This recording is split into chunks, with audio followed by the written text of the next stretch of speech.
So we have a special treat today. We're going to be covering 5 games to get from Emerald to Diamond to Master. So we're going to be reviewing viewer games that they submitted in Emerald. We're going to see how they do there. Then we're going to step it up a bit in Diamond. And then lastly, the final game will be in Master. And I think this set of games will highlight a big difference in play between those 3 levels. I think this is going to be even more of a stark difference between like the iron games that we saw or like the silver games. And overall, if you want to just get better at TFT, you want to climb up, maybe you're not even at Emerald or above yet, all these games will be highly instructive. You'll be finding out what to do with each of the comps, see how other players do it, whether they're doing it correctly or incorrectly, what to do on very specific portals, what to do with different pivots, because a lot of times we get weird games with like multiple emblems. Maybe we get a cool legendary champion in our shop that doesn't really fit in the comp that we are playing currently, but maybe we could switch to it later. You'll be finding out how to kind of navigate those situations in these next 5 games. So buckle up, grab a snack, and enjoy these games. And if you want to submit yours into the next video compilation, check out the form down below. It's free coaching. You just have to get your game picked by me. All I ask is that it is on the recent patch. And the best way to get your game into these compilations is to like wait till a new patch comes out and then record right away and submit me a replay on a recent patch, because obviously there are going to be fewer games at the beginning of the patch versus towards the end, and I plan to do at least 1 or 2 every single patch. But without further ado, let's get right into game number 1. Let's get into the first game. We have an Emerald 3 player that submitted their game, so we're going to see how that kind of plays out. The portal we have is going to be actually no portal. So typically in these types of games, you have a bit lower econ. Of course, it depends what drops in the first mobs. Like we got 6 gold, so it's not going to be completely low econ, but generally less resources for a lot of players because we just don't have a portal that gives us free stuff. But here, what would you all buy here? For me, I'd probably field the Aurelia and the Singe and put them both out there. They're both Sentinels and like decent early game tanks. Wow, we got 2 Ezreal. So you could sell everything for interest here. It probably could be done, but we got a little bailed out. I think we got a Tristana to pair up with this Ezreal, so it's actually going to be a pretty decent start, especially since Aurelia is also a Rebel. But holding double Ezreal does seem quite expensive. We're going to lose out on like 2 gold already. The first gold being the interest we lost last round, and the second gold going to be the interest we're losing this round. I'm not saying like you should always sell them, but for 3 costs, it's quite risky to hold on to them. They better be like very meta 3 costs, or you better have like good items for them. And in this case, like Ezreal, it's not really the most meta champion. He is definitely a fantastic item holder, but as I was talking about with the items, we don't really have items for him. So in that case, you don't really need him. So we probably should have made the interest. Item grab bag could be okay here. Latent Forge, we don't really have that much of a team or a direction yet. Yeah, sure, item grab bag's not the worst thing ever. And we get a tank item. So we have 2 tank items, and you see what I mean already, right? Like Ezreal, while he is a decent unit and we do have the Rebels, we already missed out on 2 golds worth of interest. And if we sold like a bunch of other stuff, we'd be at 10 gold already. Like we're going to easily lose like 3, maybe like 10 to 15 gold throughout the course of the game just from holding onto this Ezreal. And we need to get bailed out. Like we need to get an Ezreal 2-star really early and items for him, which is going to be really difficult to do. Like the only item we could realistically build for him is maybe a Spear of Shojin, but Spear of Shojin's not even that great on him.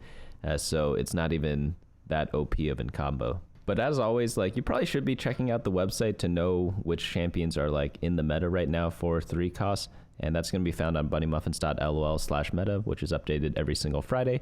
And yeah, it's just an easy place to get knowledge on like what the top comps are. And again, Ezreal isn't a bad champion, but he's not so OP where you're like, okay, I have to hold on to him and use him to the fullest extent. So it's gonna sound a bit weird, but this player probably would have been helped out a bit more if he got 2 3 cost units that were not the same, because I think maybe they got baited into that a little bit, but it's not the end of the world by any means. So we are facing off. I like the scouting, figuring out what other people are going. It seems that a couple of people are going Urgot.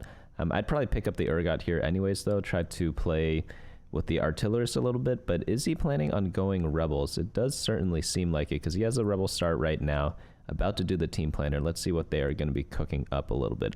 I like setting up my team planner before I even get into the game. You could do that in like the main menu so that you could just swap to whichever team you set up beforehand during the game, so it's just a lot faster. But it does look like they do want to go for some sort of rebel build. They added the Zoe, but I'm not sure what the Heimer and Jace are doing. Okay, so they're just doing regular rebels. 7 rebels.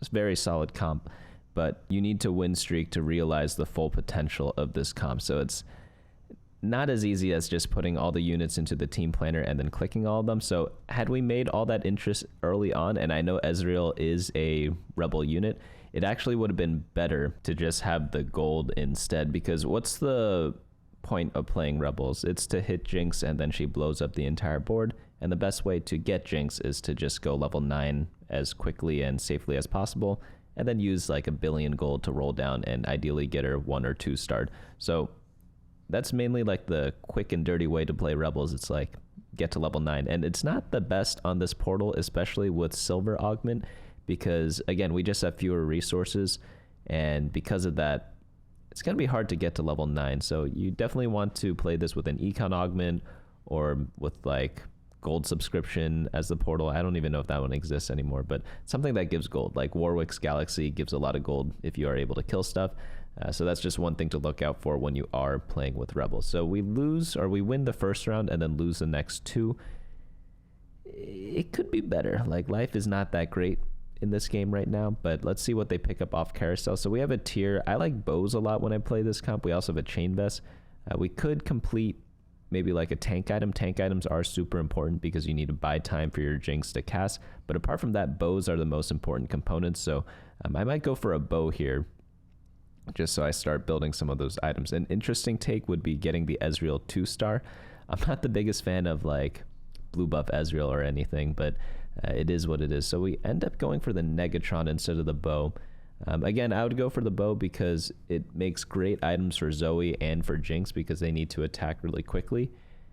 It's just how the champions work. Like, attack speed is really good on Zoe because her cast animation is really fast, and on Jinx you need her to just like red buffs decent on her for her to cast quickly. All the damage items you could build out of bow work pretty decently on Jinx. You could build like a Nashor's Tooth on Zoe also. Like, bow's just a great component for this comp.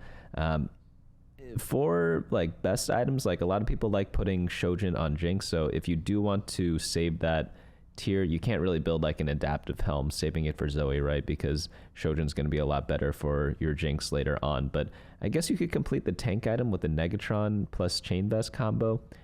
I don't think it's that necessary at this point. I think we have like enough tank items. We have the Protector's Vow already, so you kind of wanted to build up to some damage items, and we also did not need to build the item right away because we're not win streaking. Of course, like in most cases you do want to build items, and if we could, great. Like if we had another bow and then we got a second bow, like yeah, build the red buff, right? But in this case, like we're not super desperate to like maximize item value because we are win, lose, lose, lose.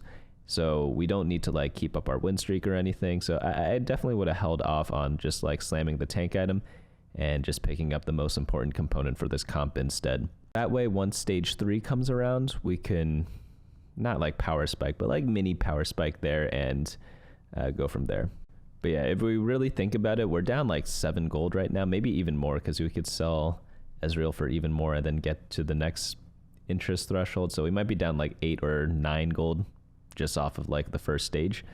So that really hurts, right? Like we're looking at this other player, they have Zeri 2-star and a Trundle 2, and they have 40 gold. Meanwhile, we have 30 gold and we don't have like a 2-star 2 cost. So if we just look at general value that we have on our board, like yeah, other people are just much further ahead than us. So this game's gonna be tough. I don't know what this person ended up placing, but if I had to guess, especially since I know that they are going rebels because they put it into their team planner, it's got to be somewhere in the bot 4, even with this Ezreal 2-star. Like, unless we get perfect items for Ezreal off these golems, it's going to look rough. But if we get the items off these golems, then obviously it'll be pretty nice. But yeah, this Ezreal, it might seem nice, but it costs way too much before.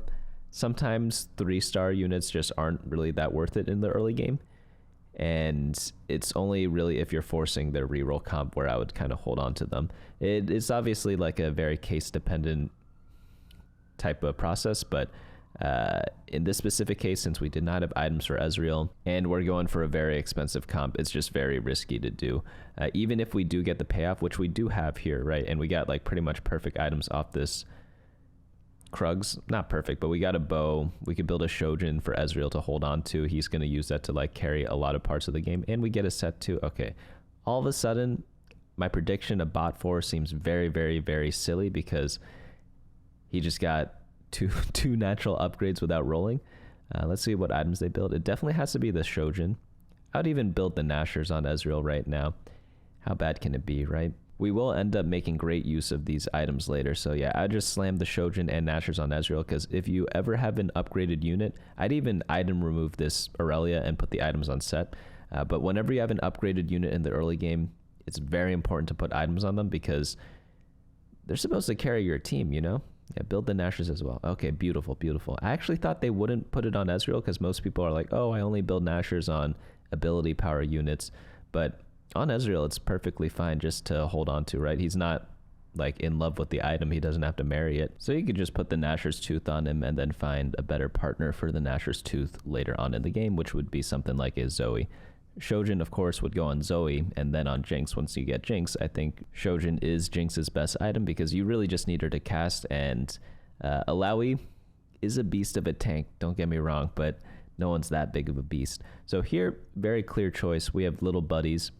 I would re-roll the other two augments just in case, but yeah, little buddies is one of the best augments for this comp because you get a lot of attack speed and you run a bunch of low-level units such as Aurelia, Vex sometimes, and Set because you're playing 7 rebels, right? So highly disagree with that reroll there.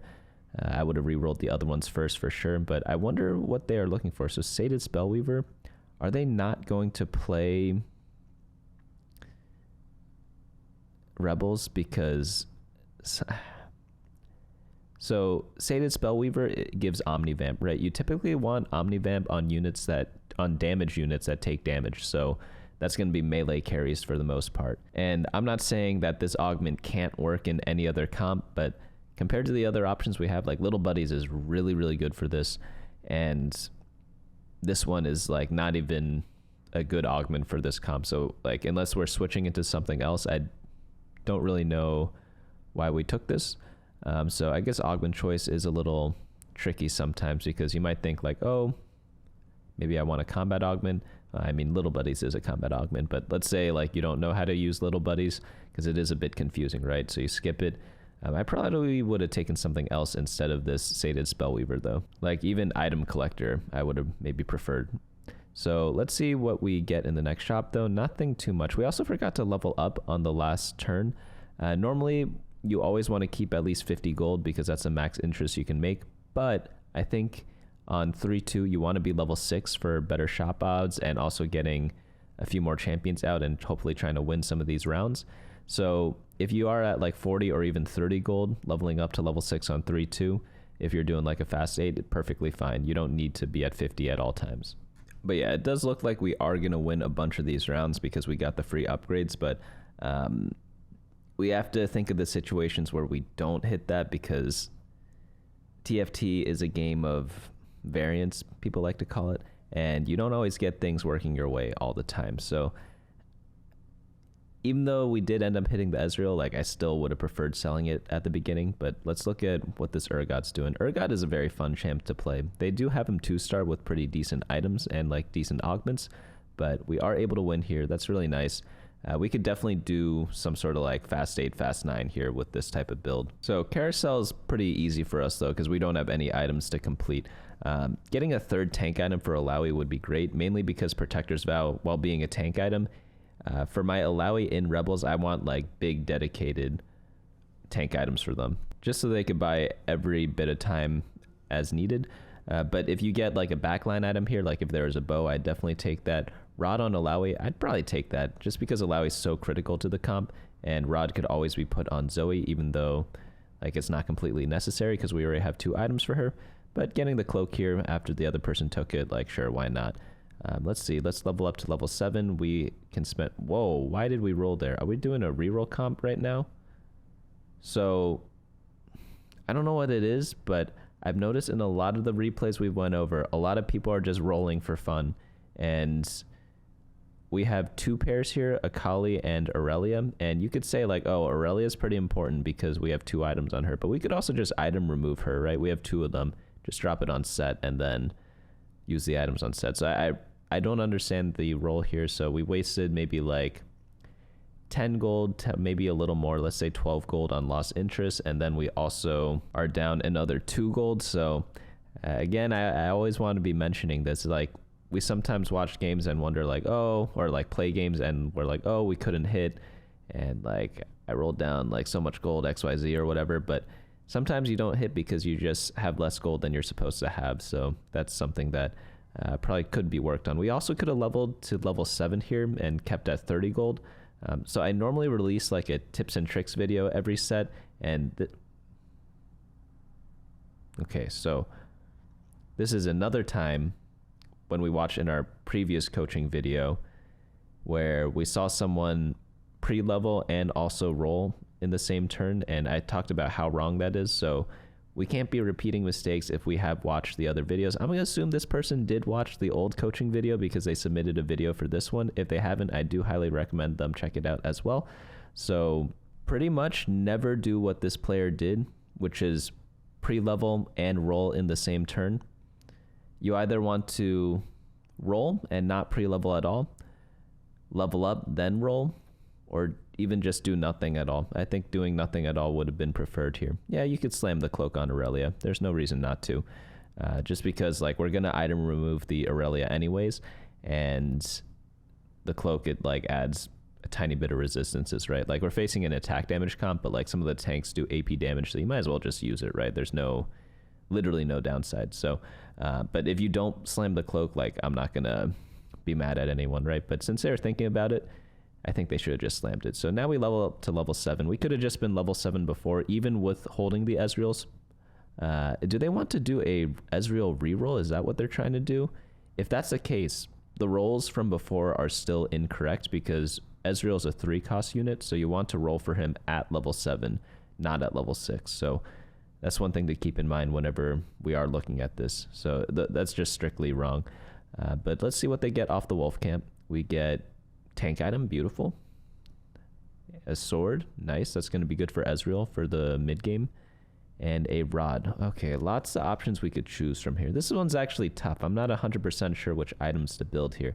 My mind's telling me stone plate, second stone plate, and then slam the sword on Ezreal, and then just keep the rod. You could build Hextech Gunblade. I don't really like Hextech Gunblade in this comp, but it is buildable. If I was on like, I guess we are on a win streak, you could slam both items. The thing is we have Sated Spellweaver, so we like doubly don't want the Hextech Gunblade. So yeah, I definitely wouldn't build it. So just build the second stone plate and then slam the sword on Ezreal, call it a day, and wait around a little bit. But we want to wait till level 8. Arguably, we could have leveled up and rolled here. So if we are 22 out of 48 gold, we could have spent, was it like 30 gold leveling up approximately, 20 gold to roll down with. Yeah, probably wait till 4-2. You could argue that since we were on a win streak, we want to level up now and roll even though we have less gold, just so we could hit some upgrades and potentially an Alawi and try to keep our win streak. But 20 gold's a bit rough for level 8. You want at least like 40 gold whenever you are playing Rebels, just because the 4 costs are very expensive. You're going for 2 of them, and you do want them 2-starred eventually. All right, what do we have here? Blinding Speed's very good for this comp, by the way, but we don't have Zoe yet, so it's not 100% necessary. Tomb Raider, I don't like this one at all. It's just too slow. Radiant Refractor, I don't like this in this comp either, mainly because I don't like Radiant items in Fast 8 comps. I like them a lot in reroll comps, so I think this person needs to review the Rebel comp a bit more. I don't think they played Rebels that many times. I think they just know what to put in the team planner and then kind of just call it quits after that. So here, either Warmog's Pride or the Shojin work. Both I think are perfectly fine. Since we saw the Alawi in shop, we got a sneak peek of it. I'd probably take the Radiant Warmogs as this person did. But I'd probably do double Stoneplate and Radiant Warmogs. That's like a tremendously powerful item combo. So The Protector's Vow, yeah, you don't need that on your Alawi. It's okay. I'd probably just drop it on my set and move it to someone else later on if I get like an Elise maybe. Sometimes people play Elise in this comp. But yeah, that triple item combo on Alawi is just absolutely disgusting because you get so many resistances and then you have like the Radiant Warmogs for all the HP. So I can't think of like a better item combo than that, you know? Like maybe Warmogs, Dragonclaw, and Bramblevest is better, but since we already had the Stoneplate from before, like why not just do the combo that we just said? So yeah, level up, roll down. I actually would have done this in the previous turn, but it's okay. We got a Zoe, so we could go ahead and just swap the items over onto her. Also just drop the Rod on her as well. Ezreal, like, he is good. Like, I guess we could have used Ezreal to hold the items a little bit longer, especially since we got Corki. Like, he's not bad with it, right? But Rod for sure goes on Zoe. There's no one else who could use that item. And we are facing off against, was that a Conqueror player? Conqueror is really fun because you get, oh wow, they have 263 stacks. I'm actually not sure how many stacks they should have. I only play Conqueror maybe like one every 30 games if I get like an early Conqueror start, but I always get like huge cash outs with it, but I never keep track of the number. But they've been winning a lot of rounds, so I assume that's like a pretty good number to have. But yeah, we need to be slamming these items. I wonder what items they're saving them for, because the defensive items, like, what else could you possibly build with this? Because you need to build your Jinx and Zoe items because you have 2 DPS units and 1 tank. So there's no other item you're building with Stoneplate. Even if you don't want the Stoneplate, you pretty much have to build it just because you need to focus on your offensive items now. So getting a bow here would be good. Build a Rage Blade or a Giant Slayer. That's probably my go-to. Worst case, you could go maybe like a glove, do like a Jeweled Gauntlet. Even like a Morello with the belt is also good, but hat, yeah, you could do hat. It's not my favorite. I think Zoe Array gets a lot of ability power from Rebel and the Sorcerer trait. We're not running Sorcerer right now, but sometimes we run a LeBlanc in the Rebel comp later. So I prefer Jeweled Gauntlet over Rabadon's Death Cap for that reason. But all being said, Rabadon's is still like a very fine item. It's just not my favorite. So what do we need to look for right now? Like, we have the Alawi, which is great. Sometimes I like stabilizing with the Alawi 1 like this person's doing and then going level 9 because, again, we need to always focus on the win condition of the build. And what is the win condition in Rebels? It's going to be Jinx 2-star, so you have to go level 9. There's no other way to kind of play this. The only times where you don't go 9 is if you made a mistake and went Rebels when you weren't supposed to because you didn't have a big enough econ to do it. But here we're facing off against Urgot 3. We're never going to beat this right now because, I mean, Urgot 3, they have what, like half in econ augment in health is wealth. Like, it gives gold after like you heal a certain amount. So it's actually like putting up this big of a fight is actually already very impressive.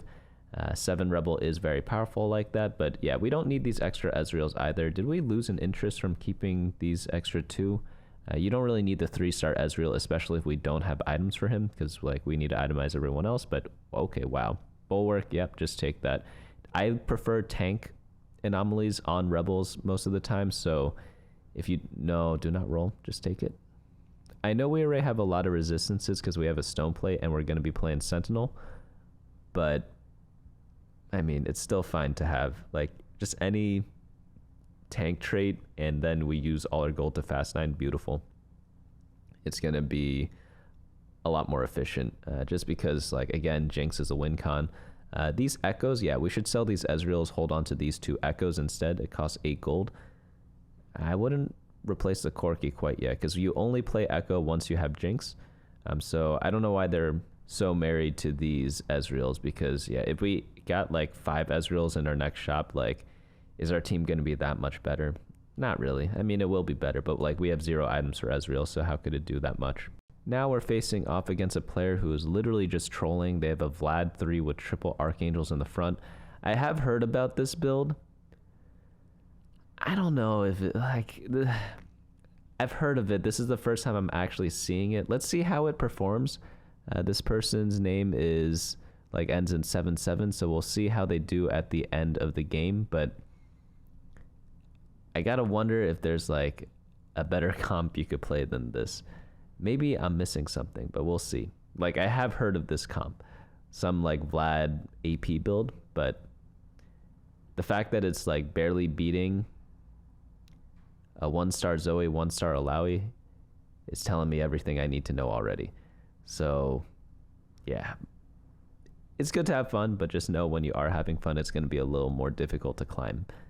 I mean, pretty much in like maybe half my games, I like troll myself too. It's like, what is life if you don't go for 3-star Vladimir with triple Archangels? You know, it's not as good of a life as not doing it. So unfortunate that we get a lesser duplicator because it's just not really that helpful in this comp. But here, probably wait one more turn because we're 43 life. Like, I don't really get that desperate for life until I'm below 40. Whoa, we should not be rolling here. Just wait one more turn, level to 9, and then roll there. We'd only have like 20 gold at level 9, but it's better than nothing. Just because like you just need one copy of Jinx, and I know we made econ mistakes from before, and I could say like, oh, normally I would be in this position, but I just have more gold, and then going 9 is much more obvious to see. But here, like, again, we just look at what we hit. We did not have pairs of Zoe. We did not have pairs of Alawi. So that means we have to roll a substantial amount of gold to actually hit them. And that's just not going to be that feasible. It's going to take a lot more gold than that. But what items are they looking to build here? So they go for the rod. Again, like this stone plate that we could have built 10 years ago is just sitting on our bench for forever. So I think you need to work on slamming items a bit more. Just because like Elise is played in the Rebel comp sometimes, so you could always use Protector's Vow there, and like you always need 3 pure tank items for Alawi. Not always, but most of the time. So yeah, we just lost out on a lot of value there. So we could have like potentially did 1 or 2 more damage to other players, or like live by 1 health here and there. We end up going for Ionic Spark on Echo. Not my favorite item on him. But let's see the roll down first. Okay, we get Echo too. But again, Echo's worthless until you get Jinx, right? So I wouldn't even have him on my board right now. I just keep a 1-star copy of Echo until I get the Jinx, and then I start collecting Echoes after that. Let's see. Maybe Steadfast Heart here. Not bad. Build a tank item, or just build last. Oh, we have this sword on Ezreal. I completely forgot about that. So if we pause for a moment, we had a rod. So I'd probably build Stone Plate. I'd build maybe like a Giant Slayer, and then this glove. You could build maybe like an IE with that, because we had another sword off of the little anvil that we had before. But we are able to knock this other player out. Luckily, like the opponents are probably making a bunch of mistakes too, but we really need all these items built. There's like just no reason not to. So here, it's just Giant Slayer and Steadfast. Good. Okay, build the other. Okay, oh, I like that. I like that a lot. Building the Steadfast on Alawi, removing the Protector's Vow because you want the dedicated tank items. Perfect. Vow maybe on Echo. Yeah, sure. And here, it's tough. We have a pair of Alawi. Alawi is the most important unit in this comp. So you could argue like, oh, maybe I should roll to hit Alawi 2 because we are 29 life. And we can't really get to level 9 anymore because we spent like 60 gold. And we're only 14 out of 76 right now on the level up. So we're not reaching level 9 until stage 6. So I don't know if we're making it to stage 6 because we have 3 rounds to fight and we're at 29 life. So we could easily just lose 3 or even just 2 big losses and we won't make it there. But we do end up winning this one, but probably should have just rolled down here for the Alawi after not going 9 before. But I think the optimal thing to do is, yeah, just go 9 on 5-2 without spending any of the money before. But since we made that mistake already, we gotta like just salvage the situation by going for Alawi 2-star. You of course have to scout as well. I don't think they were scouting to check for missing Alawis. Someone do correct me if they did though, and I apologize if I am wrong. So here we want maybe another Giant Slayer, maybe like a Runon's. Even like Nashor's is good too. Morello's okay. We do need some sort of anti-heal effect eventually, mainly for that Urgot player, I think, because they had like BTs and stuff. Yeah, Morello's fine. Just probably item remove the Zoe, do like yeah, or yeah, that's fine too. The thing about putting it on Echo is that he's a frontline unit and he doesn't have any traits active, so he dies pretty easily, in my opinion. It might have been better just to drop it on Ezreal or like item remove your Zoe, put the Rabadons, the Morello on Zoe, and then maybe the Shojin, actually just the Nashers, and then put the Shojin onto Ezreal. This decision isn't gonna like make the biggest difference in the world, but it is gonna be slight, and like these things definitely add up over time. Because yeah, watch this Echo. He's gonna cast once and then he just dies, and then those 3 items that we put on him are completely useless because we don't have any traits active for him. So that's one thing to note with the Rebel build. Instead of Echo, you could play something else, such as like any bruiser, like Artillerist. We had Corki before if we have items for Ezreal, which we kind of did. We could also run like a random sorcerer unit, lots of different things apart from this Echo. And I think once this player gets, I hope you are watching this, but once you get more experience with the Rebel comp, you'll be more comfortable in knowing like what goes on what. Here I would also remove the Shojin and put that on Jinx as well, because it's just super duper important. I like this roll down because we are on the last life and we are 1 off Alawi 2-star. Yeah, just sell everything else. Hopefully we hit. But I'm guessing this person plays a lot of other comps much more. Yeah, it sucks to not hit here. I'm not going to deny that, but it's the same thing we talked about before, kind of. Since we're missing a lot of gold, like we can't get like too mad, right? But hopefully Jinx kind of carries this. I don't think this Alawi's going to... Maybe she can live enough, and then Jinx gets her big hit and then kills a backline, and then you 3v1 the Urgot. It's possible, but you definitely need the Shojin onto the Jinx. I don't think it would have made a difference this fight because Jinx isn't that good against Urgot. Actually, it might have. That's a really close fight. Luckily, we're still alive. 1 health exactly. So they actually snuck out a top 3? Wow. Okay. Not bad. Not bad, all things considered. But overall, like, I would like to know what types of comps this person plays. Okay, Mel's pretty good. Like, I'd rather run Mel over this Echo, right? I guess we have Jinx now. No, I'd rather run the Echo, I guess. That one's actually tough. I don't actually know which one to run here. Because, okay, probably get IE here. You don't really need Even Shroud with Jinx because she hits like backline mainly. But I'd for sure swap the Shojin over. Yeah, keep rolling. It does suck that you're not getting Alawi 2-star. Oh, other people are running it, that's why. But we do get a Ghost.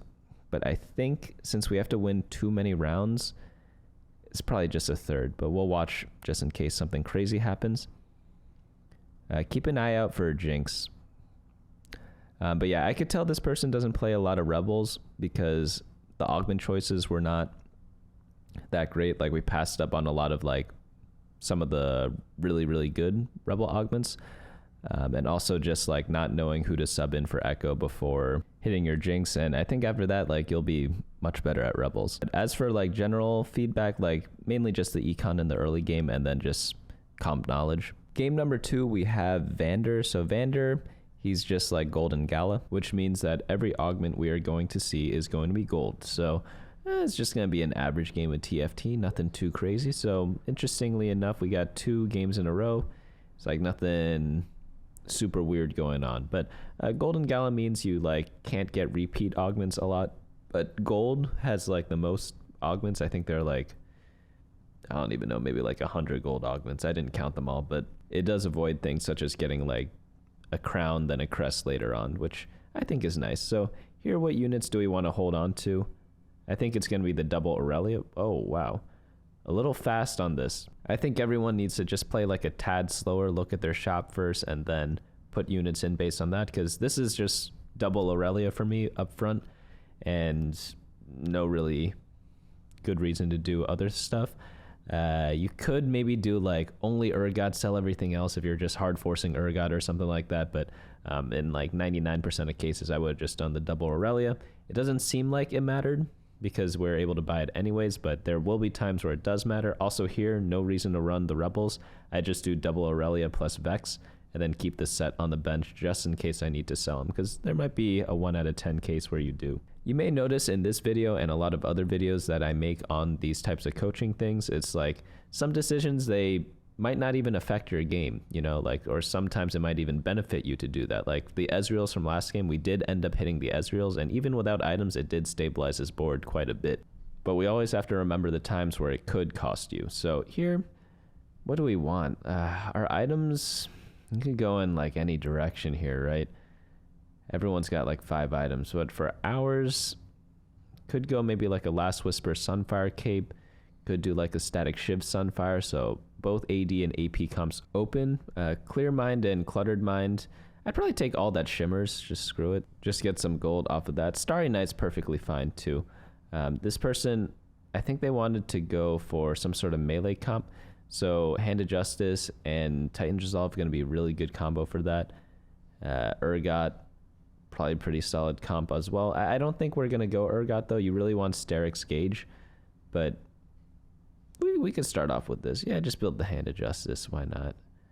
I guess if you go Urgot Tristana, you don't want the Hand of Justice. Well, we'll see. Like Titans for sure. And okay, they are going to go for the belt there. Okay, so sword off Carousel would be ideal. You could even try to like purposely lose to try to guarantee the sword, because Sterix is the most important item on your Urgot. No ifs, ands, or buts about it.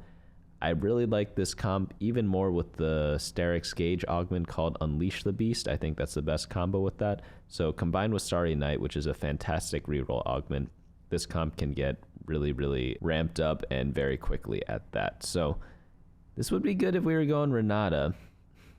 Unfortunately, we are not. I don't think Renata's that good anymore, and we already built items, so very unlucky shop there. In this next fight, they're facing off against Wandering Trainers, Academy, and Sorcerer. That's a really good combo. Well, not really good, but it's a pretty good combo because Lux is both the Academy and Sorcerer unit. So if that person is able to run it, then good on them. But they don't have the best items for it, to be honest. I don't know what the rest of their items are, but I don't really like Jeweled Gauntlet on Heimerdinger that much. I mean, it's a pretty good item, but it's not my primary item I would go for. I might have built like the Hextech Gunblade instead, and you want to go for like blue buff. So here we get a Steb 2. We could just run it for now. Nothing wrong with that. We don't really need the Sorks in the back. Yeah, this is fine too. 2 Watchers in. The choice here I don't think matters that much, but probably, actually it does. Like Steb's the strongest here, but I don't even know if we want to win. That's the thing. But this player faces off, wow, against Urgot 2. Okay, so Urgot's going to be tough. They have Rageblade and Collector, which are honestly Tristana items. They're probably going to swap that off later. Actually, they built a Stone Plate, so they might just be using this Urgot to tempo into something else. Maybe they're playing Twitch, and then they're going some sort of Twitch Mundo build. But this player is going to try to swap off of it, actually, and go for an Ambusher build. I think these items fit Ambushers much better, by the way. So unless we see some serious Urgots in the next shop, yeah, probably going to switch to something else. The only issue is we don't have any Ambushers, so going Ambushers right now is, I'd say, a little premature. We do have Starry Night, which helps a lot, but I'd like to see maybe like, if we could get the glove here, then I'd say yes. Oh, Camille with sword works too. That kind of confuses things a bit, because Sterix, you want to go Urgot, but with the Camille, like, I don't really like Sterix that much on her. It's not a bad item by any means. I put it on Smeech mainly, but I'd much prefer having like double Handed Justice plus Titan's Resolve. I think those are her best item combos, just because Handed Justice is way too good on Ambushers because it gives critical strike chance and they auto crit from the trait. So I just prefer to see that combo, but this isn't too bad. I think it really depends if this player is in love with the Urgot or not. So they're not running Pit Fighter yet, so this Urgot's actually not that strong yet, but hopefully in the future we can find it, play it, and then go with that. But the items did fit better on Camille. I say did with the past tense because after you build Sterix, I kind of like the Urgot a bit more now, but we don't have any Tristana items, but all that really does matter is getting the units, and we have Starry Night, so it shouldn't be a problem, but right now we can't even run any synergies for our units, so it's a bit worrisome. We're definitely gonna have to lose streak for a little bit. And there's Annie, or like Powder, so maybe you could swap out the whole team right now, like play Steb, play like a Bruiser, sell everyone else. Perfect. Okay, they're doing that, and yeah, just switch into this comp. A lot of other people had Urgot, so it's a bit annoying, and yeah, I would put the Sterix on the Camille right now. We could always use the remover later. I like that a lot. I've noticed a lot of times people are afraid to put temporary items on their like main carry because they don't want to use a remover, but it's perfectly fine too. We get so many of them. And here we see another Urgot player potentially. They have like the Pit Fighter training arc emblem. So yeah, I guess swapping to Camille makes like a ton of sense here. But if that were the case, because I'm assuming they did scout, if you go back to the carousel, you want to get the glove then. Like, I don't care about the copy of Camille because we have Starry Night. We're going to hit it anyways. If you take like an econ augment or specifically a reroll augment, you don't really need to get the copies of your champion off of carousel as much. You want to focus a bit more on getting like super perfect items, which in this case would be the double-handed justice. But it's not the end of the world. But it's kind of like finding change underneath your couch, like a little bit here, a little bit there. It adds up to be like $1 after a bit, you know? In which case it does matter, because you could buy a couple things with $1, not too much, but enough things. But these items, complete garbage. What's unfortunate is that like normally when I go ambushers and I don't really hit good Camille items, I'm like, oh, I could just go Echo. But since we have Starry Night, we need to get the Camille 3. If not, we're just down in augments, so we don't really have a choice there. I'd probably play one of the Bruisers over the 4 Enforcer. I guess 4 Enforcer isn't too bad. Yeah, screw it, 4 Enforcer. But here I might be thinking about slamming Crown Guard. Crown Guard isn't bad as like just a generic tank item, and on Echo it's like fantastic because it gives like some survivability, some AP on him. So he uses like that item pretty decently, but it's going to be a while till we get there. But we don't really have any use for Rod in this comp otherwise, and we could always put it on Powder. So what you could do is either like put it on Steb as a temporary item holder or put it on Powder and frontline your Powder. I think both plays have kind of merit there. So Pandora's is good because we could get rid of these garbage items, but I would like to see maybe going for the support items. Support items are so good in melee comps because you could get like Banshee's Veil, you could get Knight's Vow, like so many items help them out so much that yeah, you want to just use them. Here we want to keep both gloves. Like I'd put both gloves on, like one on Draven, one on maybe like, or not even Draven, put them on the Enforcers, put one on Steb, put one on Twist of Fate, and see what happens, because we want like as many Handed Justices as possible just because it's the best item in a ambusher build. Oh boy, we face off against the next player. They have a 2-star Camille. I'm not gonna lie, this player's a little unlucky. Like every comp they go for, someone has the unit or like more copies of the unit. Sometimes it happens like that. It's very unfortunate, but that's why sometimes it's important to take a reroll augment such as Starry Night. Another one is like Prismatic Ticket, things like that, just because it pretty much guarantees you'll hit it, right? If you don't, well, you were gonna lose anyways. So oh, we get a sword. Edge of Knight's pretty good, but I want the Handed Justices. I'm a little greedy. I think with Pandora's items, since we have a 2-star Camille, you're allowed to be greedy. Ooh, I do not like the BT. It's doable, but again, like Handed Justice is the most important item. We don't need to roll right now, by the way. We could wait around. Like, why are we rolling here? You roll to stabilize, but since we have Camille 2, what upgrades could we possibly get? You could get a Smeech. That's it, like a 1-star Smeech to replace some of these ambushers or these enforcers to put in ambushers, but I'd rather just wait till getting 50 gold and slow rolling there. Like this Camille, we might not win every round or anything, but it should be stable enough, right?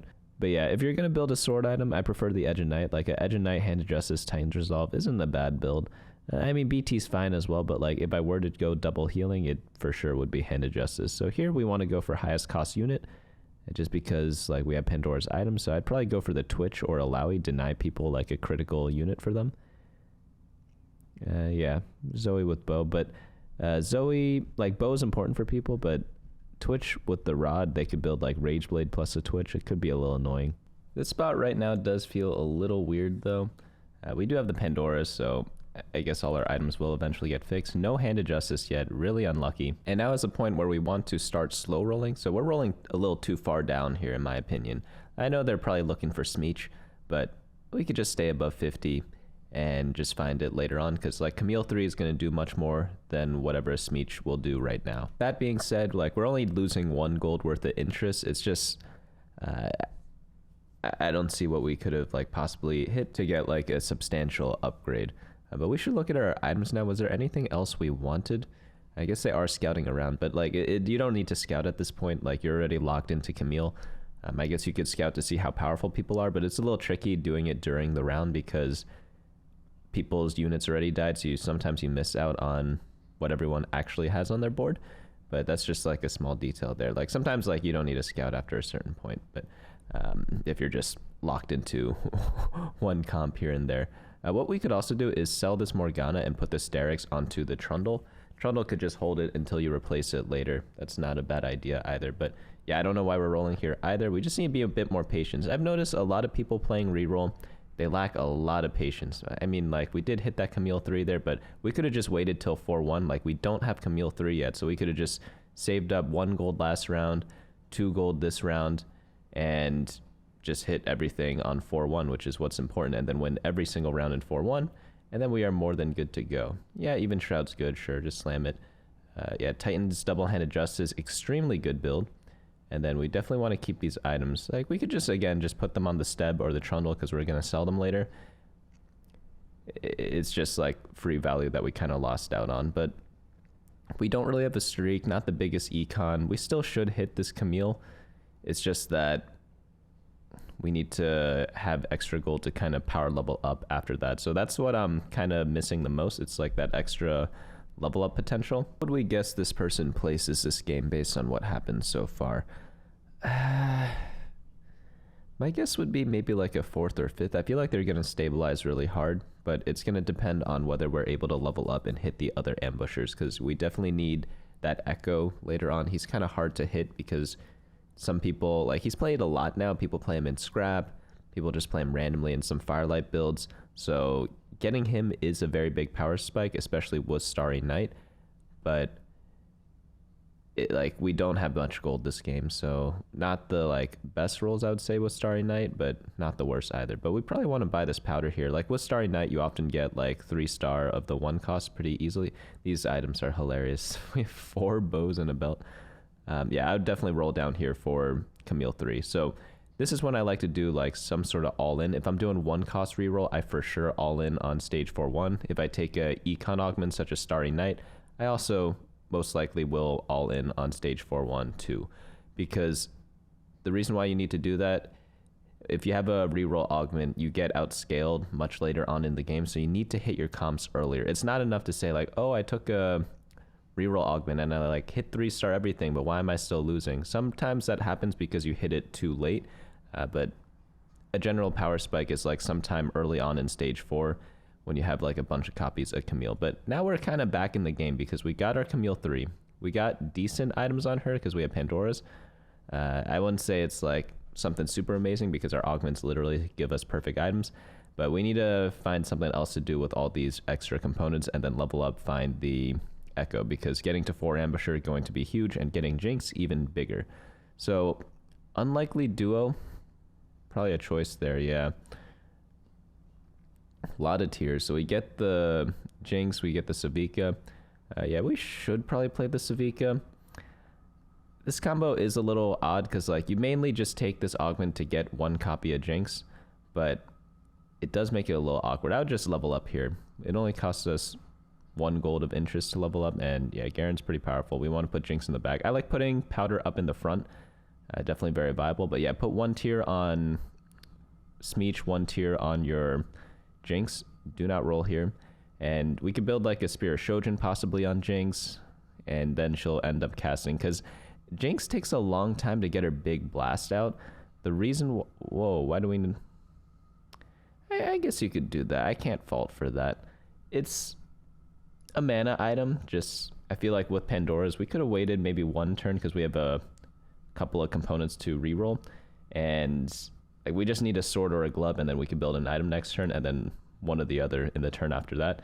I feel like if you have a bunch of unused components, and if you're not on your last life, you can kind of greed it a little bit and just wait to get like a Spear of Shojin, just because it's like that good on Jinx. Like I'm not saying she requires perfect items, but you definitely want something better than an adaptive helm on her. Like, I'd probably re-roll that during the neutral round, in which case you lose a little bit of value on it, because I don't really want that random item there. But it could be useful on Echo. It's probably not too bad on him. Let's see what we get here. Nothing. We really just want to level up to level 8 and roll for Echo, because we are pretty much just going to be AFK until that point. And you can see here, we got a sword from the Pandora's items. Like, we could have just waited and gotten something better, because like we have multiple outs. It's not like we're only looking for one item. We also are re-rolling like 3 different components, so we probably will end up getting it. But yeah, the big blast from Jinx comes a little late, doesn't hit too many units. You want it as early as possible, and like adaptive helm is fine, just because like unlikely duo, each time one person casts, they help the other one cast a little bit faster. But what do we want here? Could just take the Savika, why not? Like, we have Pandora's, and Savika is definitely nice. So yep, just grab that. Perfect. In this next shop, this player gets double Smeech, so that's very welcome. And Hand of Justice on one, Spear of Shojin on the other, or like half a Spear of Shojin. Yeah, definitely put the sword on Jinx, and it might be salvageable. I think what we need to focus on now is positioning. I like putting Camille on opposite side of the enemy carries whenever I do have a Titan's Resolve, but I will say if you're facing like an area of effect champion like Heimerdinger, being same side can be perfectly valid as well. But we are suffering a little bit. Like, maybe they go 8th here. Wow, that's actually scary. Maybe the anomaly can kind of redeem us. So let's see what they get. Bully, I'd probably just take this. Oh, well. The reason why I like Bully is because I don't think we saw other reroll champions, so we just get 36 damage and for free. I wonder what they are looking for. This one is good too, so I can't really complain there. But we are on 4 life. Like, we could level up. We could pass. Yeah, Deathblade's fine. We're really just looking for Echo here. I feel like since we were missing a little bit of gold from earlier on, like we could have leveled up to level 8 last turn if we played Econ a little bit better. That may have helped to find the Echo to get to 5 Ambusher. But this state, it could be worse. It's just our life total that's really low. So we roll all the way down to 0. Don't really hit too much, but that's perfectly fine. We got the Echo. 1 copy is kind of enough. Don't get me wrong, we definitely need more juice right now, but since we only had 20 gold to roll down with, you can't expect, like, hitting 1 Echo, let alone 2, is already like a good roll in my opinion. But let's see how this team fares. Again, we do have like a decent anomaly, and we end up winning this round. Perfect. So not 8th yet. That's good news for this player. There is a chance they could place a bit higher. Normally when I play Camille, you want like a artifact item on her. She does really, really well with those. For some reason, this set, most of the early game or like low cost reroll comps, they really want... Oh, what do we get?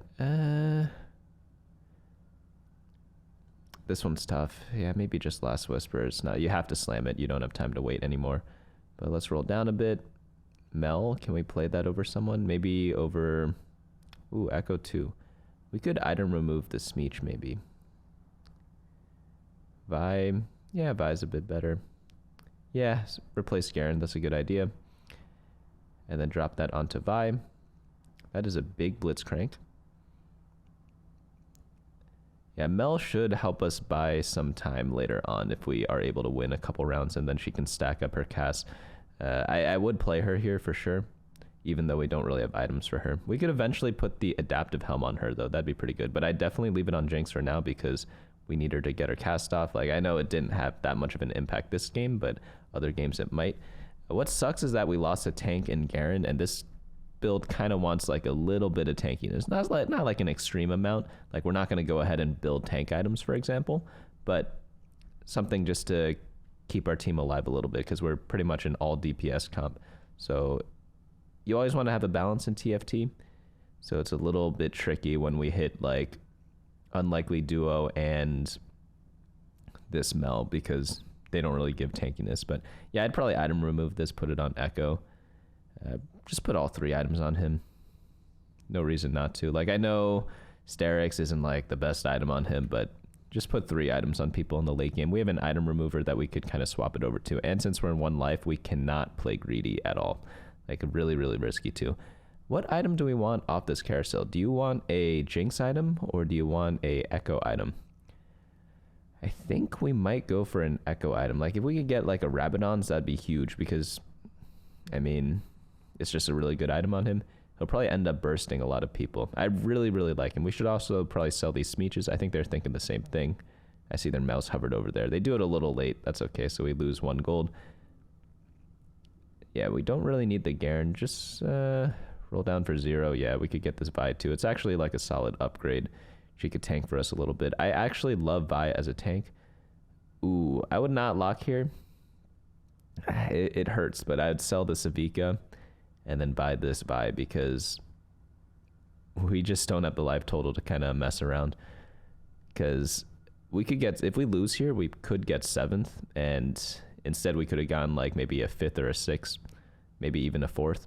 So if we lose because we don't have Vi 2, that would hurt, because she does have Pit Fighter, she does have Enforcer. It's not like she's completely useless, even though we're not actually building around her. Like, I just wouldn't take that risk, but we end up winning this round, so the risk pays off.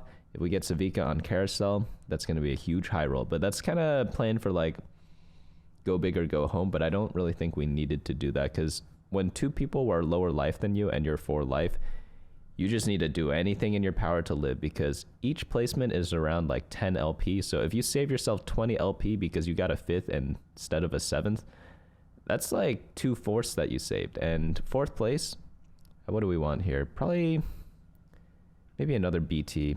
Drop it on Vi. I actually don't mind that at all.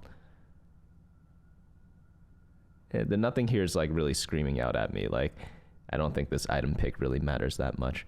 But yeah, 2 fourths, they take like 30 minutes to do, or maybe like 40 minutes sometimes. So you end up saving yourself like almost an hour, or like over an hour of climbing just from getting a 5th instead of a 7th. So that's something to think about there. Triple BT. I mean, I know the Sterix is better on the Vi, but triple healing item doesn't make too much sense either, because the way healing items work is the more damage you do, the more you heal. So like stacking all 3 on the same person doesn't really make that much sense to me. I actually might have even put maybe 3 items on the Vi, maybe BT, Sterix, and Even Shroud on the Vi, just to get her tanking a little bit, because we do need tanks. I don't know if this Echo is gonna kill that much. I know Sterix doesn't give him that much damage either, but is he even doing work? Let's see. We'll check the damage chart after this game.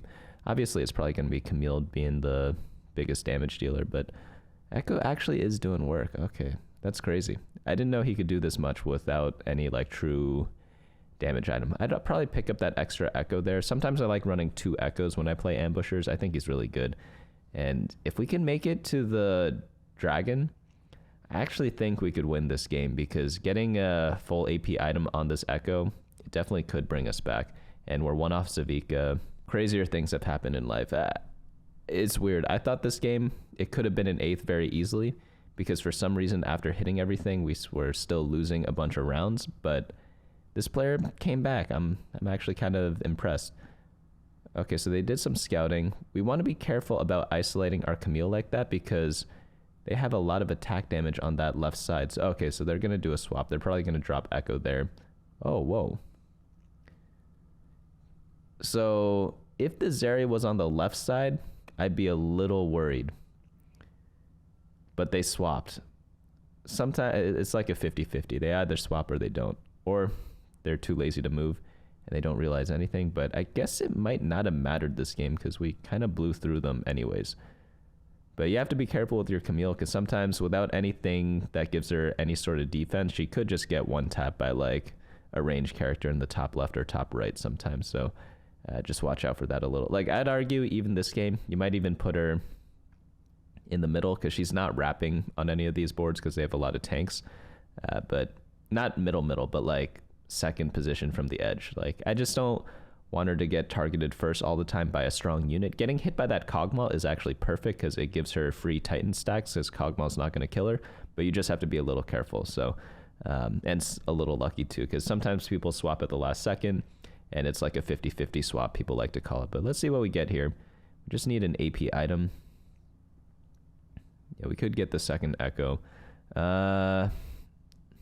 Honestly, probably just Hand of Justice. Yeah, just triple. Perfect. Yeah, triple Hodge that.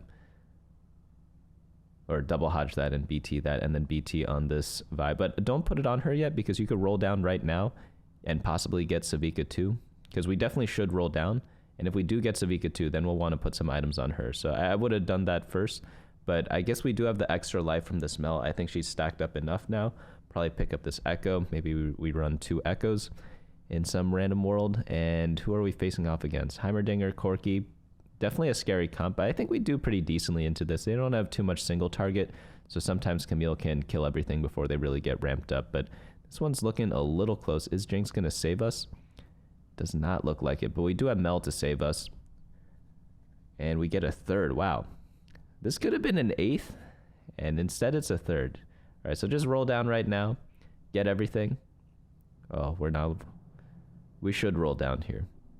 I know it's hard to find legendaries at level 8, but level 9 was probably not happening this game because not too much econ. Do not put this person in. No, keep Mel in. She's like is decently powerful. She gets like a buff after she saves you, and I don't know if Firelight's gonna do that much more. I have seen some people do this. I'm not sure if it's worth it, because if we were to replace the Mel, I would just roll down and find like 2nd Echo to play instead, you know? I know Firelight's nice and all, but tough to say. Like, we should have rolled down regardless though for Savika too. Like, this guy's Mordekaiser 2, Elise 2. Like, it wouldn't have made a difference what unit we ran there, but overall, not bad. Early game econ need to be a little bit more patient. I'd say that's like the main takeaway from this game. All right, it's time to get into Diamond now. We have Diamond 4-0 LP, I believe, and we have Mel's Blessing. On Mel's Blessing, typically lose streaking is much better because you can stabilize much easier once you get her Blessing. Let's see what we get in the shop here. We have, okay, the double Sentinel. For some reason, I think all the games we saw today so far, we have a similar start that's possible, but this player actually plays it. I think I do also want to pick up this Bruiser pair if possible. Yeah, sell the Morgana. We do have a Rod. It's a little awkward because Rod would be good with Morgana. But yeah, we could maybe put in something like the Bruisers and the Zeri. I'm thinking maybe we could do a Twitch game here because we have a bunch of Watchers and Bruisers which work well with Snipers because Zeri is a Firelight and one of the Watchers, Scar, is a Firelight. And then also we have the Steb with the Maddie from Bruiser and Enforcer. So both combos work with Snipers. It just depends which kind of units you hit a bit more. Would I sell this Tristana to pick up the Zeri? I'd definitely sell the Ziggs, or we can make interest. Oh, I don't think that was fast enough. Maybe, wow, he was fast enough to make it, I think. So here we could go for a Rebel Crown and just hard force it. Flexible, also very takeable, just because we don't really know what we're going yet. He's scouting around to see what people are getting that's worth the wait. And there's a Chembaron player. Let's see what else. Maybe like an Urgot Tristana. Scrap. Okay, so we kind of want to avoid Chembaron, Scrap. Like, you could go Rebels. Prismatic Pipeline, very decent choice as well. This is a very popular choice, actually. It's kind of like a delayed augment, and we do a full open, which I actually do like a lot from this player, because you may have noticed already, we got a full gold opener, and then a Prismatic Pipeline. So you just get so much econ so early, so it's perfectly fine to lose streak, and it's Mel's Blessing, so we could catch back up in stage 4 once we get proc to 40 HP. So this is perfectly fine. I'm actually quite proud of this player so far. So here, yeah, just keep opening. No point doing anything else. We also grief the Chembaron player potentially. And then we see in their team planner, they're looking to do some sort of Bruiser build. Let's see what else they add. Cogmaw, Mundo, Twitch. So they want to do like Bruiser, Twitch. Yeah, not a bad idea. It could be possible. Twitch is one of the more popular comps, and we're going to have so much gold. They got a Pan off the carousel. That's why they leaned into that. So you need Pan plus Belt to get the Bruisers, and they got it on a 3-cost unit. So we're facing off against someone with worth the wait that doesn't have any units also. That's very odd. And they also ended up facing off against the Chembaron player, griefing their streak. Very nice stuff. So all is fine and dandy so far. We just want to make sure we don't lose to Krugs because we don't have any units. We get a very good shop here. Like, wow, that's actually incredible. Getting the Bruisers and a damage unit. What else can you ask for? And then off the Golems, we get a Negatron. So we have half a Rage Blade with that Rod. We just need a Belt, so we have half a Bruiser emblem. And then the Negatron, ooh, we get our Prismatic thing. Another Pan. Oh, that's tough. Do you want to just build like one of the Force of Nature items or the Tactician Crown items? You could kind of do maybe like a treasure chest with that combo. That way you get a lot of units, but Eternal Flame's pretty nice. If you do a data check, this player got offered 3 of the worst ones in terms of average placement, but then they also got Aegis of the Legion. But the thing is, Aegis of the Legion doesn't work well with Twitch or experiment comps in general because you're forced to keep your units in certain squares. So a little bit awkward, but the Eternal Flame is nice because you always do want some sort of anti-heal effect, and that item gives that. But we're going to use belts for the Bruiser emblem, it looks like. It doesn't seem like they want to be playing the double pan item. I probably would have just built the double pan and then hard force like any, or not hard force at all, I mean, because we're not by any means committed to Twitch, even though it is a very good comp. So I probably would have built the Tactician Shield and then kind of just chilled for a bit. But overall, like, you could greed both of them. The thing about the pans is that there's no like huge giga payoff. There's no 9 or 10 trait that you could really push for. One interesting thing that could have been done though is going for a double pit fighter crown or pit fighter emblem, because pit fighters are pretty good if you get to 8, but it's hard to get Savika, and the 8 pit fighter bonus is absolutely humongous. So what I don't like is that this player plays extremely quickly, but the rerolls isn't bad here. I might have re-rolled it just to see if I could get something a little bit better, just because like glass cannon, it could be useful, but it's not very good in sniper. So if they are hard forcing, it's good to skip that. But again, I'd probably be like a tiny bit more flexible in this case and go for something else, because again, we're not like super committed to any comp. But again, as I was saying before, like there's no like 9 or 10 trait with the pans. It's mainly with the spatulas that they're built from. So it can be a little tricky. It's not like that humongous of a thing, but I probably would have just built it just so I could use my items a little bit earlier, because we don't want like items sitting on our bench, even if they are something like a pan. But we do have the Rageblade. Rageblade can go in a couple of different builds too. It doesn't always have to be Twitch, but obviously he probably is going to be the best holder of it, because Kog'Maw isn't really that meta right now, and like the other Rageblade users, they're more like expensive units. But let's see what this person cooks up. We definitely want a belt off this carousel. We want 2 belts, in fact. But again, I like the Eternal Flame because all our belts are gonna go towards like tank items or building bruiser spatulas. So it's gonna be really difficult to get anti-heal unless we get double bow, which we do want, but if we get double bow, like we're happy anyways. We could build other items with them. So we end up losing here. This is a pretty big loss streak. We're at 50 health already, but again, Mel's Blessing probably gonna bring us all the way back. So level up here, yeah, play some other random units, probably pick up this Trundle, put it in. We don't have 4 Bruiser yet, do we? No, you could put in Steb for 4 Bruiser. Okay. I'd probably also play the extra Rennie over this Watcher, because the Watcher's kind of useless. It does give Watcher to the Garen, but I feel like having like a 4 Bruiser unit is going to be a little bit more powerful.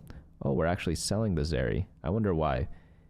Because we do need Sniper with Twitch. So if we end up getting Twitch off Carousel, we'll definitely want that Zeri back. But we're off against a Conqueror player. That's actually a very smart idea by this person, because in Mel's Galaxy, a lot of people are going to be lose streaking, so you could get stacks. Unfortunately, I think most of the lose streakers this game were like complete open forting, so they didn't actually end up getting Conquer stacks, which is what I think is pretty funny. But adding stuff to the team planner, they want to add Garen. I wonder what they're trying to build. Are they trying to do like Garen plus Scar, something like that? I mean, Garen works in a lot of different builds just because he's an emissary unit. That kind of was like another comp that could have been played, is the emissary comp, and just build the double pan item, and then probably skip on the Rageblade, build something else. But let's see what they go for here. Probably the Urgot with the belt is all that's needed, and then we are gonna start pumping out these bruisers. A bit off topic, do people want to see these coaching videos like all in one compilation, or kind of like separate? Maybe I do like a daily VOD review or something like that. I feel like doing like it all at once is a little bit better, but do let me know down in the comments which one you prefer, and I'll try to see which one is a bit more popular. But let's look back at the team planner. So they have the Caitlyn there, but Caitlyn, like obviously you only need that later. You need to add some other snipers to your list. It's going to be Zeri or Maddie. Kog'Maw I don't really like too much because he doesn't really hold any of the items that well, so I'd much rather have like an attack damage sniper there. But doesn't make too much of a difference once you get the Twitch, but before it, it definitely helps a lot. Wow, are they being contested? This person also has bruiser emblem. So we should have actually scouted that beforehand and definitely not just like contest this comp. This team comp definitely can support more than one player, but I'd just rather not. Just like, if you were to ask me, like, do you want to be contested? My answer is no. So I probably would have, like, had I seen this beforehand, because we did scout a little bit, I must have just missed this bruiser emblem. I definitely would have just pivoted my comp earlier on. But if you don't know how to play the other comps, then stick with the Twitch. If you're like a Twitch one trick, like, definitely nothing wrong with that. But let's get this Mel's Blessing over here. One player forfeited already. That's hilarious. It actually wasn't that big of a blessing. Like, we got some item components, and we also got a Jace. So that's actually like a pretty low payout. That's not good at all. I do like the Protector's Vow. It's a good item on Elise. She loves those mana items and makes her cast really quickly. And the good news is that we are going to probably hit whatever comp we want, because we have like a gazillion gold. And even though we're contested, we're probably going to roll a bit earlier than them or have like more gold to hit everything with. Like, we could even technically have gone level 8 this turn and kept like 40 gold. We would have just lost 2 gold. But like, just wait. It's perfectly fine to lose this round. Getting to like 20 life, pretty sure that's still pretty playable. But we face the Chem Baron, so we're probably going to beat them here.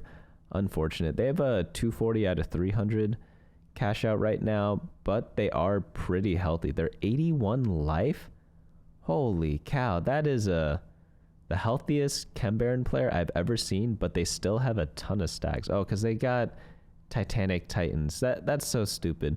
It's a completely OP combo. So this person probably wins the game. So now you don't want to be low health at all, because every time you face the Chem Baron player, you're going to lose like 15 life, maybe even 20, because they're just going to win the game soon.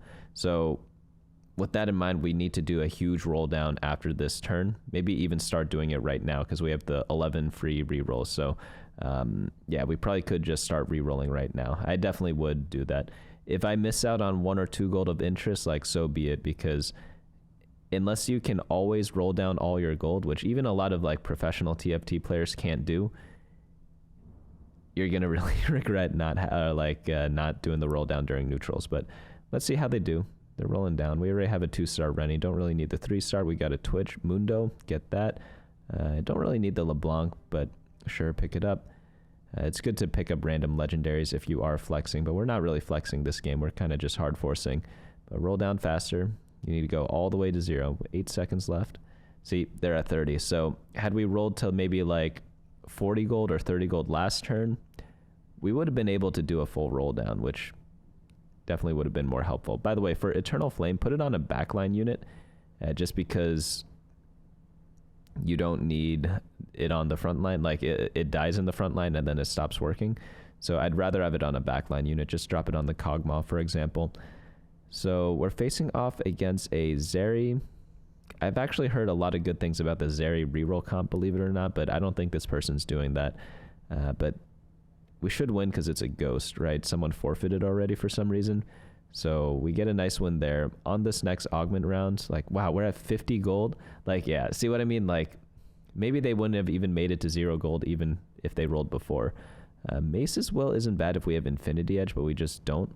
I think it's going to be Epitaph. So I'd probably re-roll the right augment. Let's see what they end up doing. Epitaph is just good on stage 4 too, because it's just like a very powerful combat one. Like, this whole sparring gloves thing, it's not bad, but I feel like there are better because, oh, we got Caitlyn. You could even do 4 sniper. Oh, I would have done 4 sniper here because you have 2 bruiser spats. You could definitely fit it somehow. Like, maybe not this level, but eventually, like, we could have leveled up, sold the Garen, and instead of crying about Twitch, we could have just played 4 sniper and then used, like, what are they doing? Reforging? What item were they looking for? Because we could have built 2 offensive items, like one for Caitlyn, one for Twitch eventually. I don't really think we needed to reforge there. It's a bit aggressive and a bit... I've noticed like a pattern so far, like with a lot of the games I've been watching for coaching. It's like a lot of players are just very impatient and just like super tunnel vision on one thing. And nothing wrong with that, but like we could have probably went 4 sniper in this game with the bruisers. It would have been very powerful. 4 snipers, a very big buff. it's actually like kind of like a sleeper comp right now. But most people do it with Watchers, but since we have the double bruiser emblem, this is going to be one of those like 1 out of 50 games where we could go for this. So I think I would have tried to go for that instead. But also these Rennies, we don't need the extra Rennies, so we should probably just sell those. Good, that's what they do. And yeah, like also rolling down to 0 when you don't have pairs of Twitch or Mundo is very risky to do, because sometimes it's just not meant to be. If we had a pair, I'd definitely understand rolling down, but since we did not have a pair, like we were on like what, 11 gold, and rolling to 0, yeah, like even if you hit one of them, it doesn't actually upgrade on your board yet. But pretty much as soon as I saw the Caitlyn and Zeri, I would just go 4 sniper, 4 bruiser. You could even, it sounds weird, but maybe bench the Mundo and the Garen, and then just run like 6 bruiser and 4 sniper for a bit, then level up, put in Mundo, and then drop all the tank items onto Mundo, because obviously he's going to be your super tank. But I think we had around like 25 gold when we hit all the other snipers, so we definitely could have made it up to level 9 eventually. You also have to keep in mind, like, other people didn't have the cash out yet, so even though let's get a sword here, right? Yeah. Even though we didn't get the biggest of cash outs, it's still going to be hard for other teams to beat us. All right, so build the Infinity Edge here. Not too much of a choice there because we got Mace as well. We definitely want like the crit item. This player is going to ask more Kate than Twitch.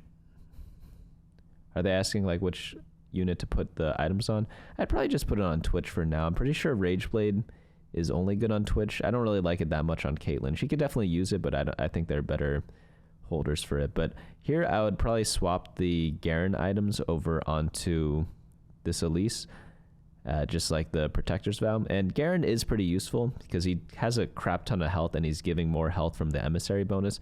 I just don't find him that necessary, you know, just because we could probably run something else later on. Like we don't have Watcher, for example. I mean, we could add it next turn, but we're not running Zeri anymore because we hit the Caitlyn. So we are able to win this round. This person, oh, they are going for the Zeri reroll build. I want to try that. It looks really fun, but they're level 7 right now, going more for Scar.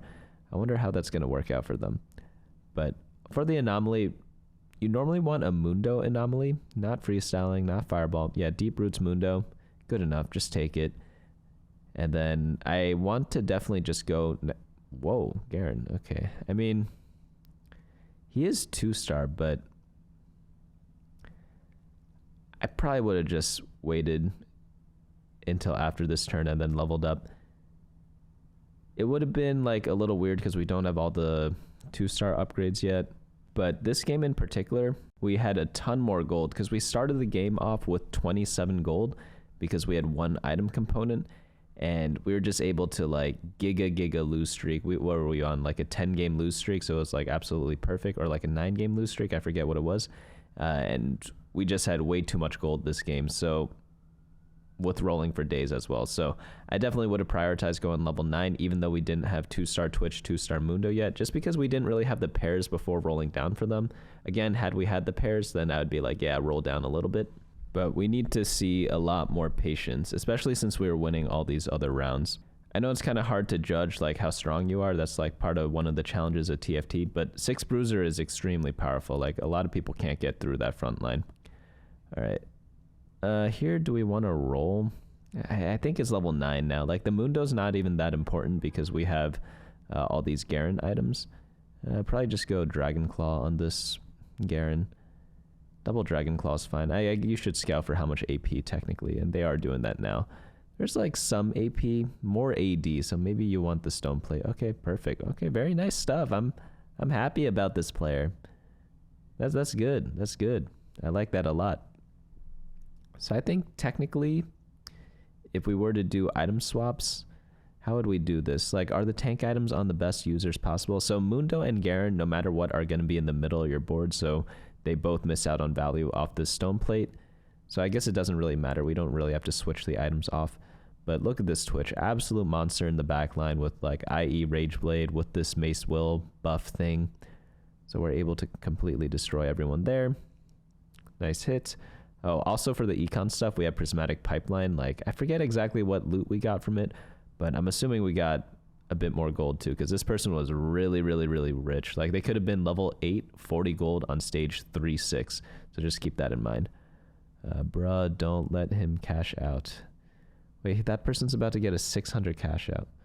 That's why that like augment combo is pretty silly, because it's kind of like a free game. But imagine if we didn't roll all that gold before, because I think we wasted a lot of gold on stage 4 too, and then wasted more, not wasted, but like used more gold on stage 4-6.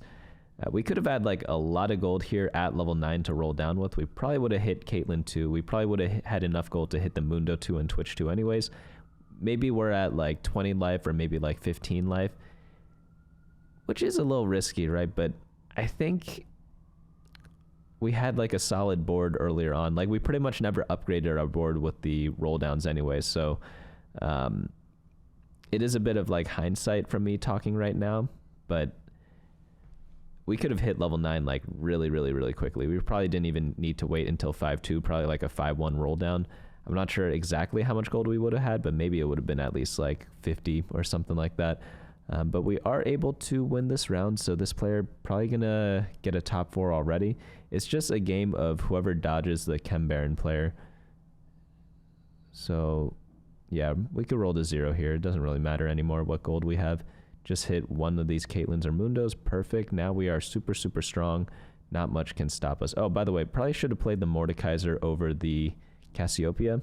I think we skipped over one of those. It's not the biggest deal though. I don't even think you need to run Dominator in these spots. Like I'd much prefer just to run like the 4 Sniper, but we have the Garen with our Anomaly, so probably not.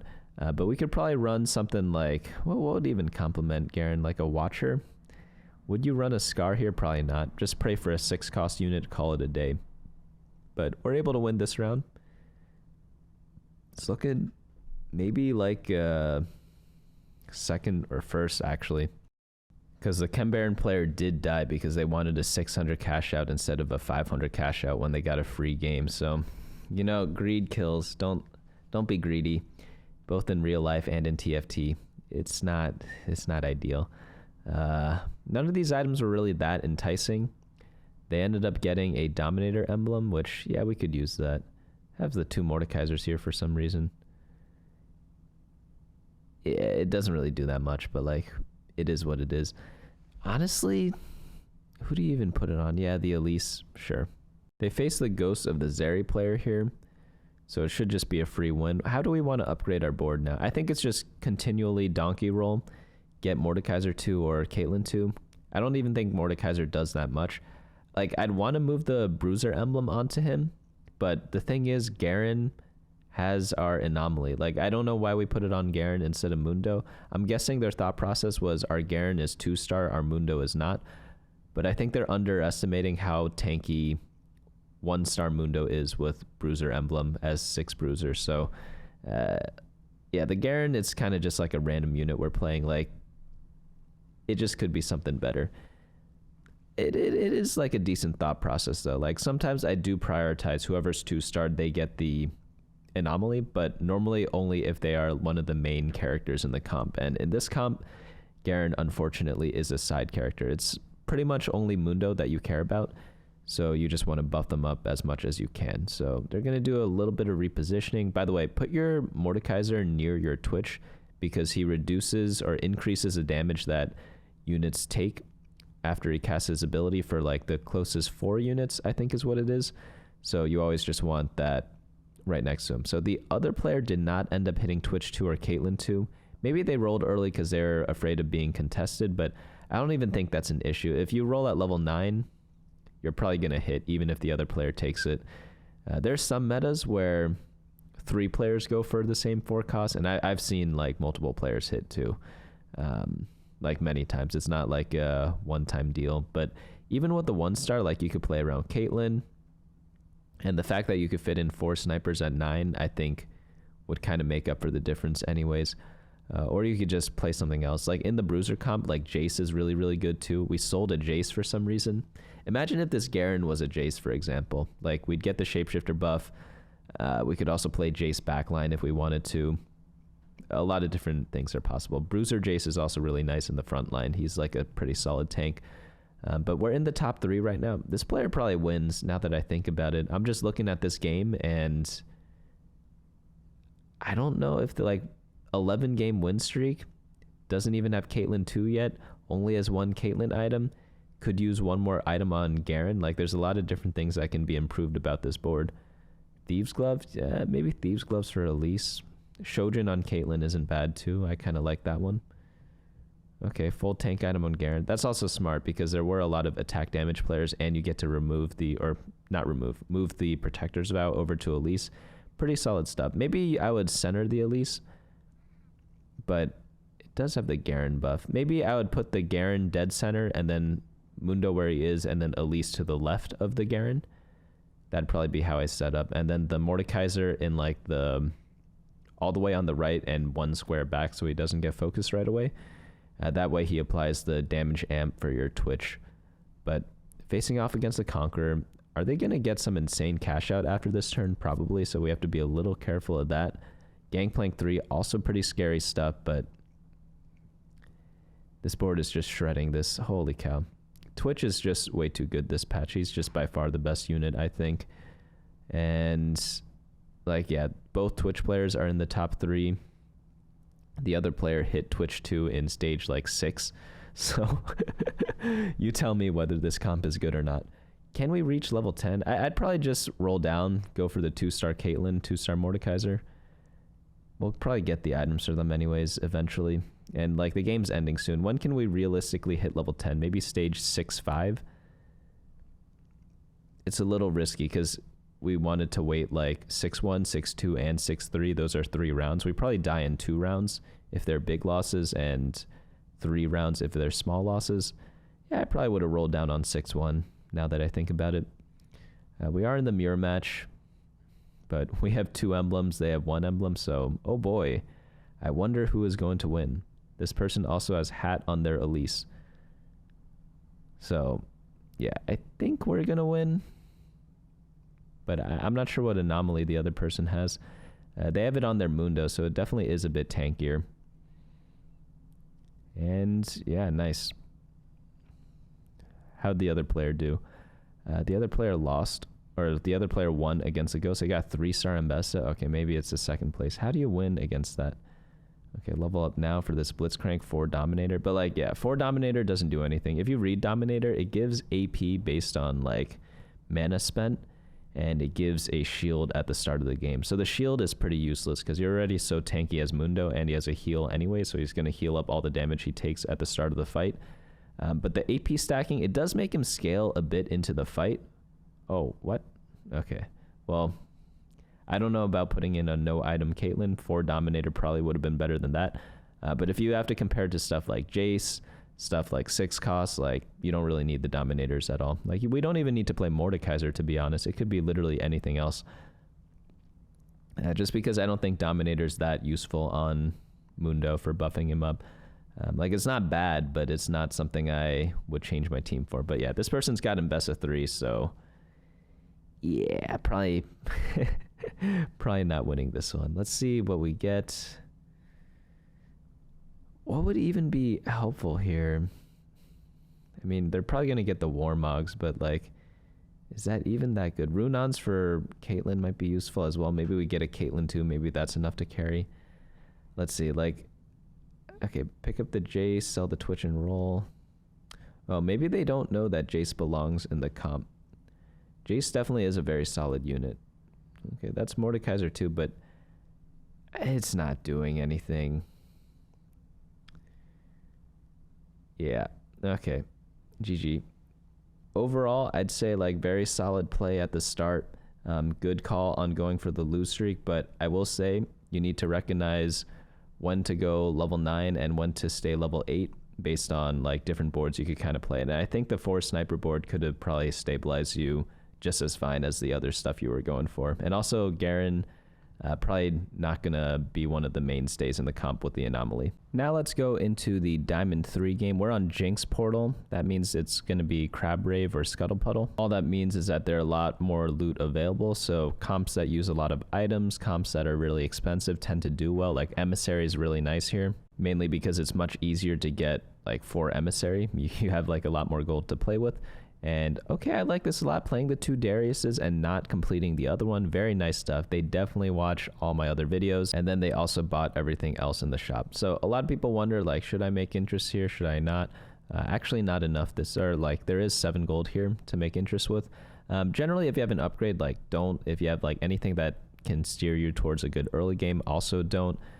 If your items match your unit, definitely don't as well, because health is pretty important. So unless you're doing like a full open fort or something like that, like, just keep the units. It can be very tempting to make like a billion interest on Scuttle Puddle, but if you make it once instead of twice, like, perfectly fine. Like getting to 10 gold here, like, you can't really complain about that. But let's see what they get. So we have like Conquer start, not be right back. Yeah, Experiment's good. I'd re-roll the Portable Forge though. Portable Forge is really good in a lot of comps though for the re-rolls, so you could just YOLO that. But with these items, we have Rage Blade, a sword, and a chain. So what does that scream to you? That screams Twitch, because Rage Blade's the best in slot item, sword is the next item for IE, and then Chain Vest, just generic tank item for the Mundo. Perfect stuff. And they had like the Darius and the Draven to hold items with. So based off this start right here, this person, I'd say unless they get super unlucky on the rolls or they get like quadra contested, they're already locked in a top 4 at least. But just because you get a good start doesn't mean you guarantee get it. You still have to earn it. So let's see how they execute this. Let's see if they do everything like semi cleanly, but they're allowed to make like quite a few mistakes this game and probably still place well just based off this start. I like the level up a lot. You definitely want to level up when you do have a bunch of upgrades and trying to win streak, so that's another good decision there. So I'm actually very impressed with the Diamond games. The Emerald games, I was a little iffy about, but the Diamond games, like, they're looking nice so far. Obviously still mistakes here and there. I mean, everyone makes mistakes, but I think the most important time to not make a mistake is the early game, because it just sets up the entire rest of your game. So I really like the early games from both these players. So again, let's see how they actually execute. So they're doing the team planner: Urgot, Nunu, Twitch, Mundo, Zyra. Actually don't need Zyra because we have the Experiment emblem. After this, you want a sniper, so you add in like Caitlyn. I like putting in Caitlyn and Zeri in there just because like you don't often see a Caitlyn, so you can't forget about buying Zeri to get a second sniper. Some people like running like a Gangplank sometimes. Some people enjoy running a Dominator. Like the other slots, they don't matter like too much. Like Elise is pretty good too because she gives Bruiser with Nunu, and then you could run like Jace with that for Form Swapper just to like fill in your late game a little bit. But in the mid game, it could be like almost anything. There's so many things that fit that slot, so you don't really need to worry too much about this. Some people also run like Corki. Corki is also possible if you get a ton of items, which this Galaxy does give. So you could itemize like Corki, Twitch, and Mundo, and then put the Experiment Hex on the Corki, and that could be a very possible build too. You put like the red buff Last Whisper on Corki, Twitch has Rage Blade, IE, Death Blade, like if you are able to get all those items, and then obviously just tank items on your Mundo, and very solid build at that. But here, like, positioning's probably fine. I'd probably, do I want to move the Darius to the left of the Urgot or the right? You want your Darius to do the bulk of the tanking here. So we're facing off against a level 5.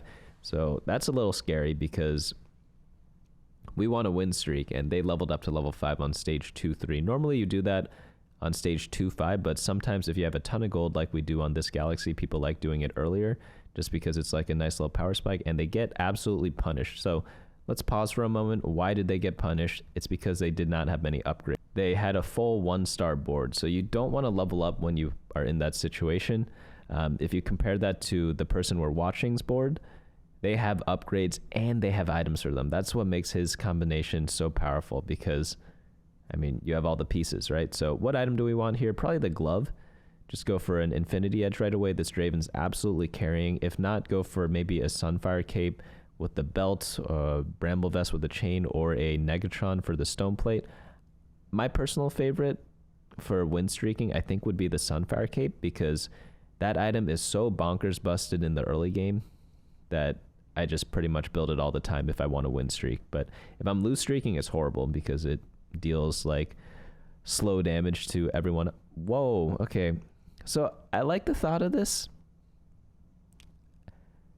because they're balancing damage items with tank items, but I think IE is just so good on Twitch that, and I think this board is strong enough anyways, that I would just build the IE instead. I think the trade-off of being a tiny bit weaker is okay. And I know IE isn't the best item on Draven. It is true. He's not the best item holder for IE, but he still uses it pretty well, that I would have just built it anyways. Because you just want any like sword item on him. Like you don't have to be picky with like best in slots. It's not like we're doing like a Draven 3-star carry. You know, if we were doing Draven 3-star carry, then like, yeah, don't build IE on him. Deathblade's going to be a lot better. But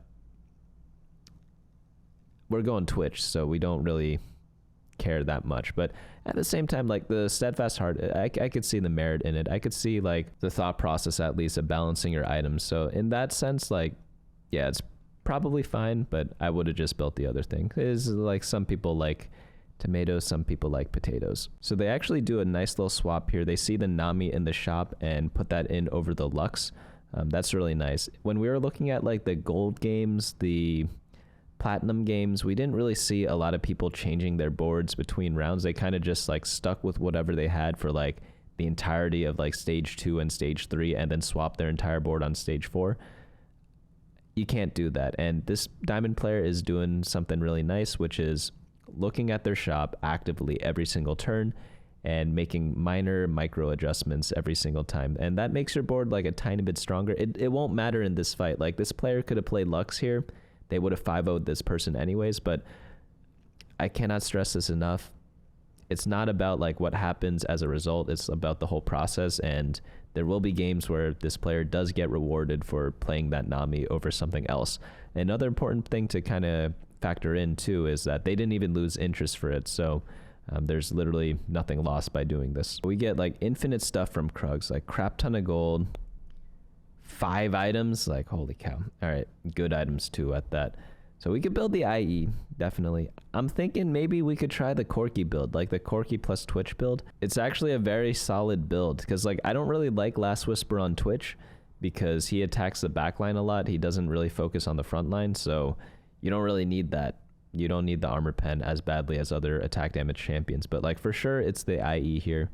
Can we make any other micro adjustments? Is the Nami or the Vlad better? That's tough. I mean, maybe it's the Nami. Emissary is pretty good. So Last Whisper. Whoa, what's going on? But then who gets the IE? Okay, I don't like that. But that's good. This player improved a lot compared to everyone else we've seen. They're slamming items very aggressively, which I really like, especially when they're win streaking. I just would have preferred to see the IE on the Draven. I don't know why they're so against IE. In the BunnyMuffins meta snapshot, IE is an item on Twitch, so that's why we kind of build it. It's not that Last Whisper is bad, it's just I wouldn't have wanted to waste a remover. And honestly, anyone can hold Last Whisper, but not many people can hold IE. So on this augment round, I think they went through it too quickly. I've noticed that pattern a lot. Like people are playing their augment phase way too quickly. So what are we doing right now? We are 100 streaking. We're Mr. 100. So level up is good. But I thought what they were doing when they were re-rolling their augments quickly was they were looking for a combat augment. But we did get a combat augment. We got bulky buddies. So I don't know why we skipped that, because we just need to be as strong as we can. I'd go for an item or combat augment here just to keep win streaking, because that choice will like pay off in spades, right? Picking up an econ augment, while like still okay, it doesn't really help us with our current goal. So whenever you are win streaking, I would prefer to keep win streaking, and the way to do that is by buying an item or like taking a item or combat augment, anything that makes your immediate board more powerful. And Fire Sale just doesn't accomplish that. So I would have done that a little bit differently. Also, like with the items from what we had before, like before building the Bloodthirster, we could have built Stoneplate, IE, and Last Whisper. We could have built all our items.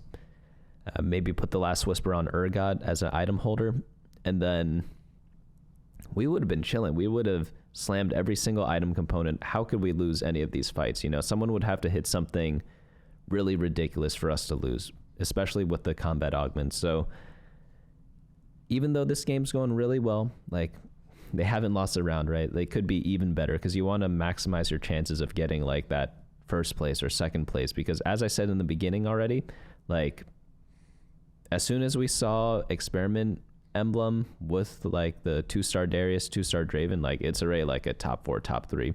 You'd have to do something really, really bad to mess it up. But you can also like increase your chances of getting a first place too, right? Like, maybe we win streak so hard that we can afford like a 3-star forecast, like one person got in the game before. Like, I'm just making up that scenario. It could be a lot of other win conditions. Maybe you're able to get a 6 cost because you have more gold to roll with. Maybe you could get like 2-star legendaries much earlier so that you could kill people and knock people out before they even get a chance to play the game. So a lot of little things here and there, they again do add up. But overall, I'm like very happy with this person's play. Definitely, I think out of all the replays so far, the last 2 games, like this game and the last game, have been the best played so far. Like, even compared to the Diamond game that we reviewed like 2 weeks ago. But get a nice little win here. To be fair, like, this game in particular is like easier to play because it is like a high roll game because we got the free upgrades. But again, you need to still execute it well afterwards, because everyone's been there. You 100 streak from stage 2 all the way till the end of stage 3. Then you lose every round in stage 4, roll down on stage 5-1 because you're like, hey, let me do a fast 9, and then you don't hit anything. Let's see if they could find a way to avoid that. So what item do we want here? Probably want to finish off this chain item, or maybe build a Thieves Glove. Both work. I would yeah, probably the Thieves Glove here. But yeah, I miss the old item combo that we had before. That would have been absolutely perfect. Because who does a Bloodthirster go on in the experiment comp? Jace? But Jace isn't like that crucial, and he's a legendary. I don't like playing around legendaries because you don't get them all the time. But yeah, build this. You could put it on Elise or the Set. Set's good because he's a 2-star. Elise is good because she can adapt to whatever item she has. So both choices are perfectly fine, I think. Do we want to make any changes to our team right now? We could level up to level 8. Yeah, I think they were about to do the power level. Not power level, but like the very fast leveling and make it there. I think it actually would have been worth it because we would have lost like, what, 2 gold of interest, but we would have had 1 extra unit and keep the win streak, like increase our chances of keeping the win streak at least. We're facing off against a Casio 2-star, which is pretty scary. That's a 3-cost unit with 3 items, but yeah, this comp's demolishing it because we have a lot of upgrades. So you want to scout beforehand whenever you do this, but we also have like an econ. Yeah, we should have leveled up here. They were trying to do it though, so I'll give them the benefit of the doubt that they just ran out of time. Ooh, can we play this Malzahar somehow? Don't really have any items for it. I don't think he's that great without items, to be honest. Yeah, just play the Gangplank. It is what it is. There probably could have been something. Yeah, I can't really play this Malzahar. We don't have Visionary, don't have Auto Omina, and we also don't have items, so yeah, just leave it like this. What we could do, though, is put the Chain Vest onto the Darius. Why not? Because we're going to be selling the Darius anyways. And we are facing off against Corki. Okay, so this person's entire board is 1-star, but they are running a bunch of 4-cost units. I think we still win this. Like, Draven 2-star is so good at this point in the game that I think we're fine. And we have a lot of tanks with a Rage Blade. Yeah, we should be winning this round, right? Yeah, beautiful stuff. So perfect win streak, great setup into stage 4. Like, I think we want to go for a fast 9 here. We don't even have to play the Twitch comp.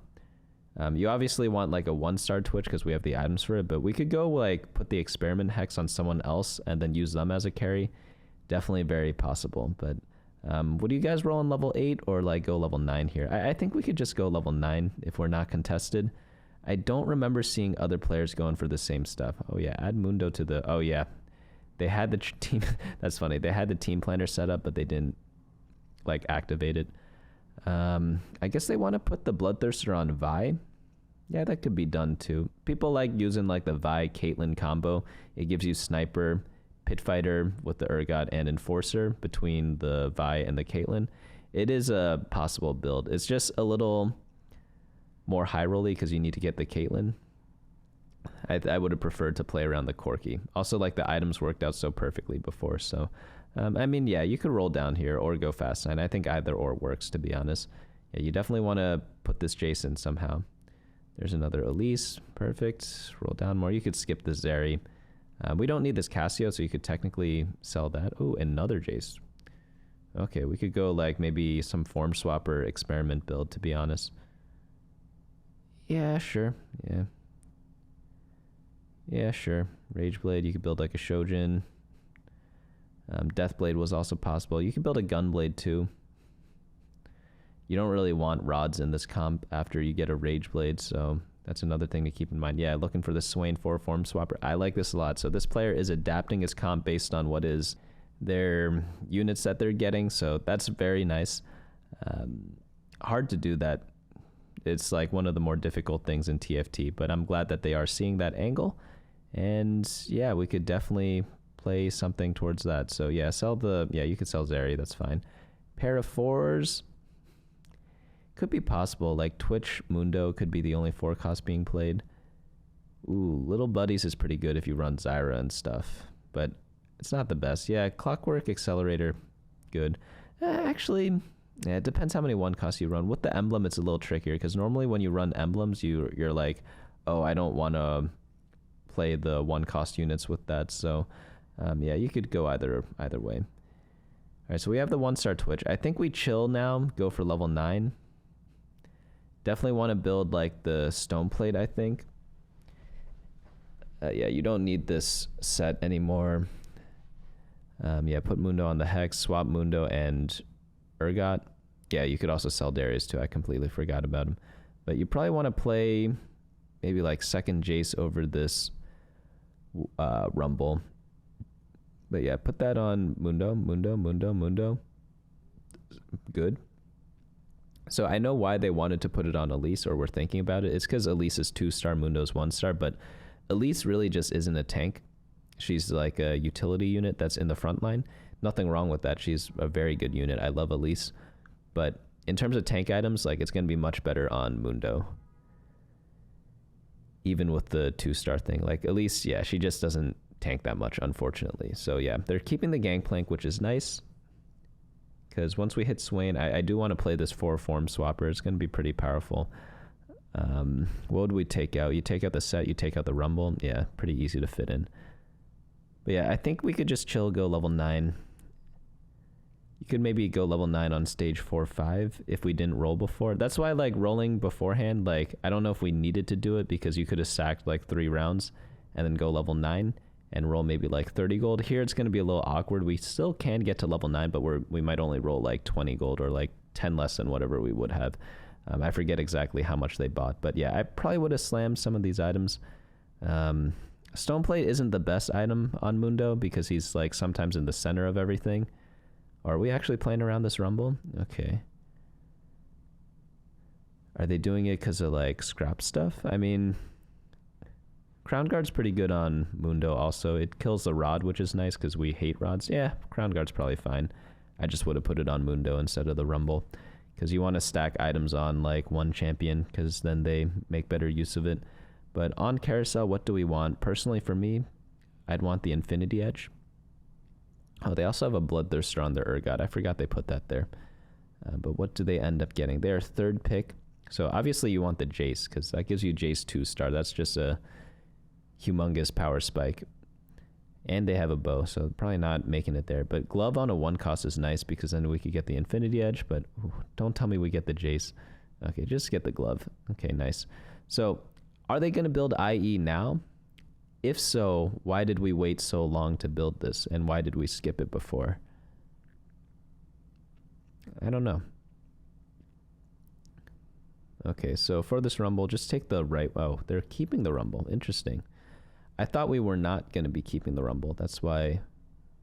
Whoa, just put it on Twitch. Perfectly fine. You could have all... Okay, so with this, we could have item swapped later on if they really wanted to do this. Also, like, probably put Mundo in the front row. I guess it doesn't matter that much. Yeah, this is a little bit better. TG on... Yeah, it's a little awkward now, right? Probably should have put Experiment on Rumble, maybe. I don't know if it's that good on him, to be honest. I've never played Rumble in this comp, but maybe they're cooking up something that I'm just not having any technology for. So I wonder how we're going to fit in 4 Form Swapper now, though, if we do end up hitting Swain, because this Rumble's taking up some precious space, but able to barely lose this round. Unlucky. It's honestly fine, though. Like, again, we talked about this before. We had like the huge win streak going into stage 4 and then losing all these rounds. But honestly, it's fine because we're going to get level 9 very, very easily.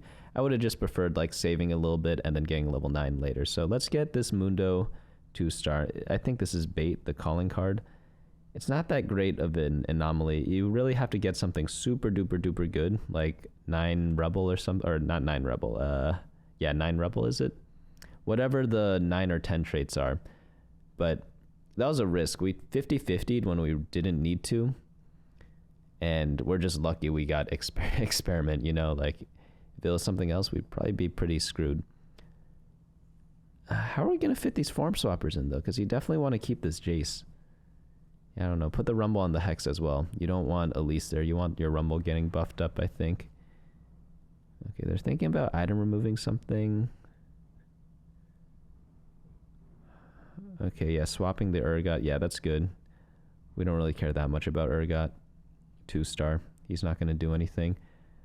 All right, not too bad. Not too bad. I would have preferred to see a different anomaly, though. This is, like, really risky, and it paid off, and I don't even think it's going to be that great anyways. Because these anomalies, they give, like, pretty much, like, prismatic value. And taking an emblem that's a 50-50... even if you got to choose it, is only like gold value, essentially. It's not actually prismatic value. It's like between gold and prismatic. But Twitch is, man, barely losing these fights. So 46 health, not bad. Very winnable here. Like level 9 roll down, get 2-star legendaries, and then it's GG. It's possible because they have so much econ from the Scuttle Puddle and also the Fire Sale. That's why they're so rich right now. But yeah, how are you going to fit in 4 Form Swapper? That's the issue here with this Rumble. Like, probably just sell the Rumble, take the loss, take the L that you took when you bought the Rumble upgrade, and just play the 4 Form Swapper. It's going to be very powerful stuff. And then you'd probably want the Experiment Hex on... I don't even know who you'd want it on. All right, sell these Jokers. Don't need that. Belt and Negatron, so that could be tank items for Mundo. Probably go for a Warmogs here. There's the vibe, but not playing that anymore. Okay, roll down, Swain, Rumble. Yeah, sell the Vi, don't need that anymore. Pop the item, Belt, Warmogs. Oop.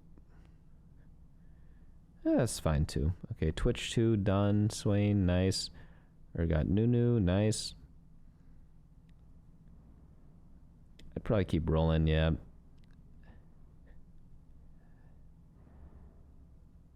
Okay, I guess we just ditch the Form Swappers then. Yeah, I mean, you don't have to run 4 Form Swapper. It just would be nice because they probably would have hit Jace 2 this game. But yeah, the Rumble just isn't doing much. Like, completely useless unit. I'm not useless unit, sorry. Like, there are games where he's the best unit, but in this comp, better things to go for. That's all. So I think this is just inexperience with the comp, if I had to guess. Maybe they don't play Twitch that often, because if they did, they probably would have slammed the IE much earlier. But this is looking a little scary right now. See what I mean? You don't want to throw these games. We had 40 gold left over. Never underestimate rolling during the PvE rounds. Yeah, they're really hard committing to this. Okay, let's see what they cook up. Yeah, you definitely want to swap the items. Yeah, that's fine. Shojin on the Jace. It could be Caitlyn too. Either or. But you need a roll. You need a roll. You need to get Mundo 2. You need to get like one of these 2-star legendaries.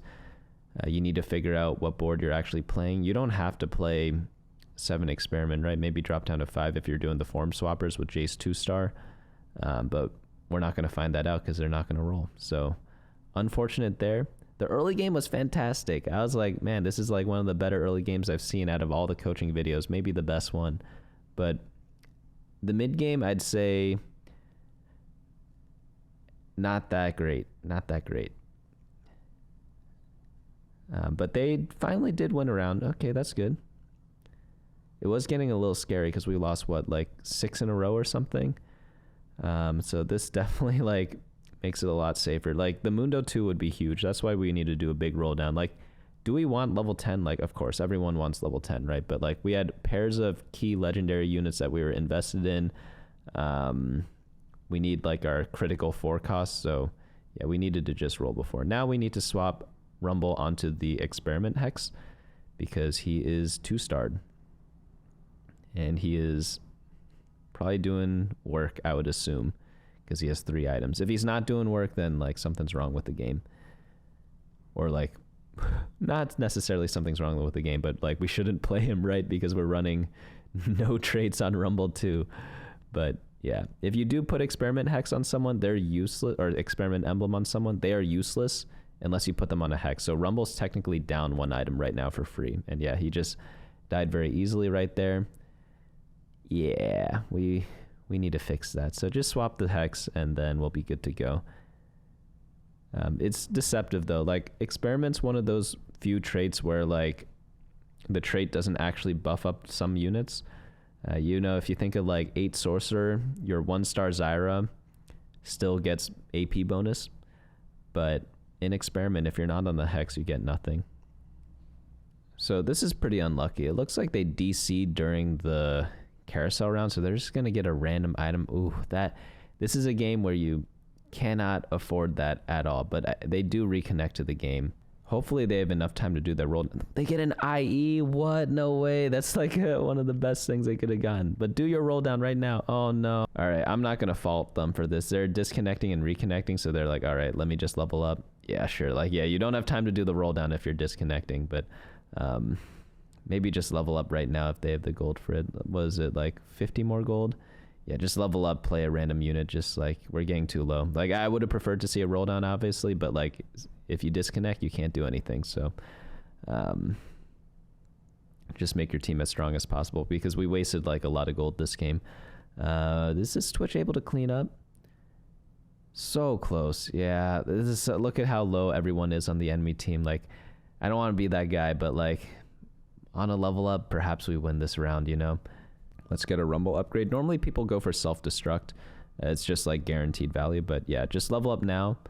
21 life. I mean, I guess you could... we could wait.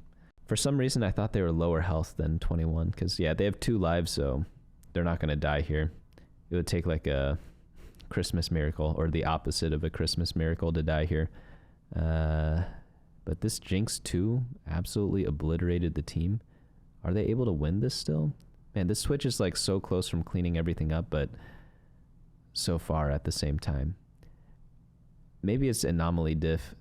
I know 7 Experiment is good and all, but if we compare it, like, our team's griefed right now because we're running like a naked Rumble. Like, we're not even using the Experiment Hex on him, so we definitely need to swap that over. We have a 1-star Mundo with only 2 items right now. We're going to get the 3rd right now, though, but like throughout stage 5, you want 2 items on him. So it's not like the biggest buff in the world, you know.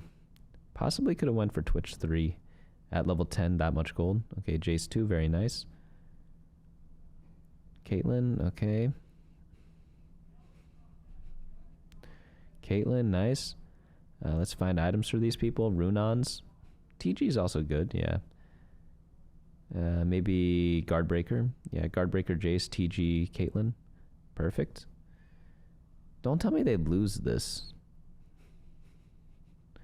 Man, this Rumble really... I know you want Warwick, but you can't rely...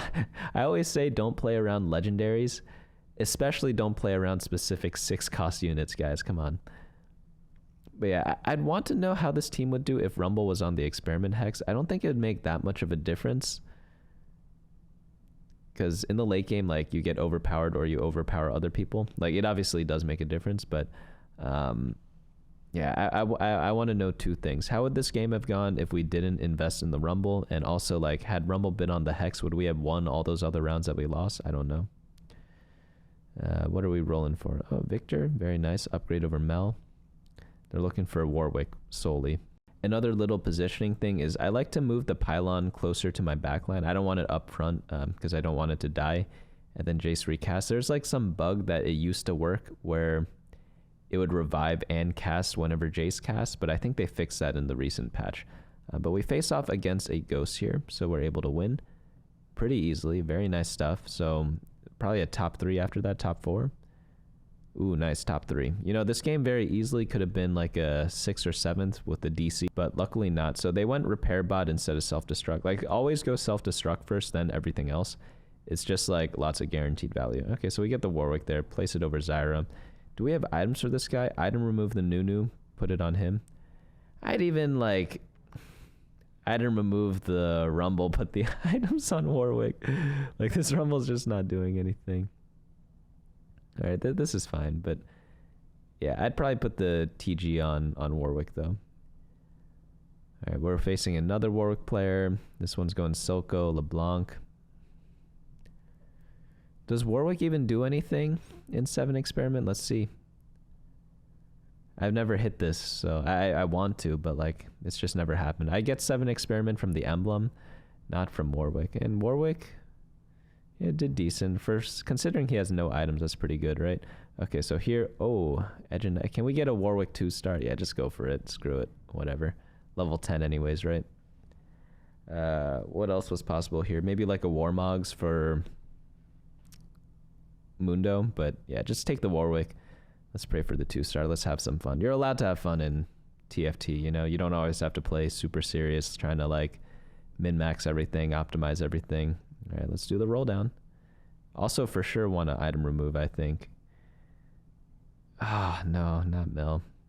All right, you got a couple more rolls. Unlucky. But yeah, I probably want to itemize him. Like, Rumble, has anyone been paying... Someone in the comments, look at the damage charts for me, please, of all these recent fights. Tell me if Rumble's been doing work or not, because I don't know if he has been. Because he's up front, no Sentinel. I assume he just dies really quickly, even though he has a bunch of tank items. Like, obviously he doesn't die, like, instantly, but probably doesn't live that long. Compared to other tanks, at least, with those items. All right. Whoa, come on, Warwick. Warwick? Wow. Are they going to get first place? They might get first place. That's crazy. Oh my god. All right, now you for sure have to remove the items. I would item remove both Rumble to put the Bloodthirster on Warwick, and I'd probably, yeah, remove the Jace as well. Okay, maybe he does. Oh, wait, maybe this is better because you might not even need the Bloodthirster. Doesn't Warwick have like built-in heal or something? Yeah, maybe this is even better. All right, let's see what gets cooked up. Like, this is insane stuff. So we're actually going to make it to round 7 because we're facing off against a ghost. But look at this Warwick. It's probably going to lead the damage charts, right? It has to. I've actually never seen 2-star 6 cost, believe it or not. I've been playing a lot of games on this set. Like, I think I have like 200 something. And I've not seen myself or other people get 2-star 6 cost yet. So exciting to see. But we do get the final upgrade for the Rumble. Let's do a roll down. They still have 40 gold to roll down with. That's absolutely crazy. But that's why you want to go for like 3-star 4 costs whenever you have like this big of an econ. But yeah, let's get these items here. Giant Slayer, no brainer there. Great late game item. Next one, probably a tank item for Mundo. QSS pretty good too. Yeah, QSS on that's pretty smart. Though, does the enemy team even have CC? They might not even have CC. Elise? Okay, yeah, it's fine. Oh, and a Victor. Okay, yeah, this is good. This is good. It's legit. All right, Warwick's getting a little confused. He's jumping around a lot, doing some random autos. All right. This has to be a win, right? Like, Warwick 2, 7 experiment. If that doesn't win, I don't know what will. Nice. Okay, so pretty well played overall. I think the mid game needs to be worked on. Could be a little more flexible. And also, like, why are we playing Rumble? You know, he just doesn't belong in this comp. No traits. And while there were playable items, it wasn't by any means like an auto win item combo. But overall, like, really happy with your early game. Just like mid game could be improved on a bunch more. All right, I'm pretty excited about this final game because we do have a master game. So we started on the Emerald games. We saw some Diamond games. Let's finally get into Master. Let's see what the difference is between all these different play styles. Not play styles, play levels. We are on Warwick's Galaxy, my least favorite galaxy of all time, by far, not even close. Because a lot of the games are just decided on who hits upgrades early on. And if you just don't, it feels really, really bad. I'm not saying it's unwinnable. I think in our Dominator series, we had one game where I lost streaked like 12 games or something like that, and we still got a fourth or something. So I'm not saying it's impossible, but if you don't get natural upgrades, this game is very difficult on this galaxy. So a lot of people like making interest in early rounds. Do not do that on Warwick Galaxy. Buy as many units as you can. I would have held off on that buy and sell just in case of what drops here, because you could always do it later in the round, right? But we definitely want these pairs. There's a Lux and a Violet. I think I would like the Violet. It depends what item we get. Yeah, good there. And we get Maddie the Baddie. This is completely perfect for us because, wow, have the Steb out there already. God Enforcer, 2-star, Warwick Galaxy. Have a Camille to complement it with. Maybe could even get 4 Enforcer to start off this game. One thing to note, just to build up good habits, like try to buy and sell your units during the round, not before it starts, because there are times where you might want the other units. Maybe you get like a Violet from the drop and then you have a 2-star Violet with like a great item for it that drops. It didn't happen this time, but we could always just do it at the end. So just try to get used to doing it very quickly. So when you are playing Enforcers, you don't want that. Built different could be usable. Glass Cannon, I don't really like it that much. It only buffs up like Caitlyn, so you're really reliant on that. Because you don't run that many units in the backline. I'd probably actually go for built different here. We could use the... Okay, we go for Glass Cannon. That's going to be good for early game, actually. Built different, I feel like it got buffed somehow. Like, it feels a lot better because Twitch is good.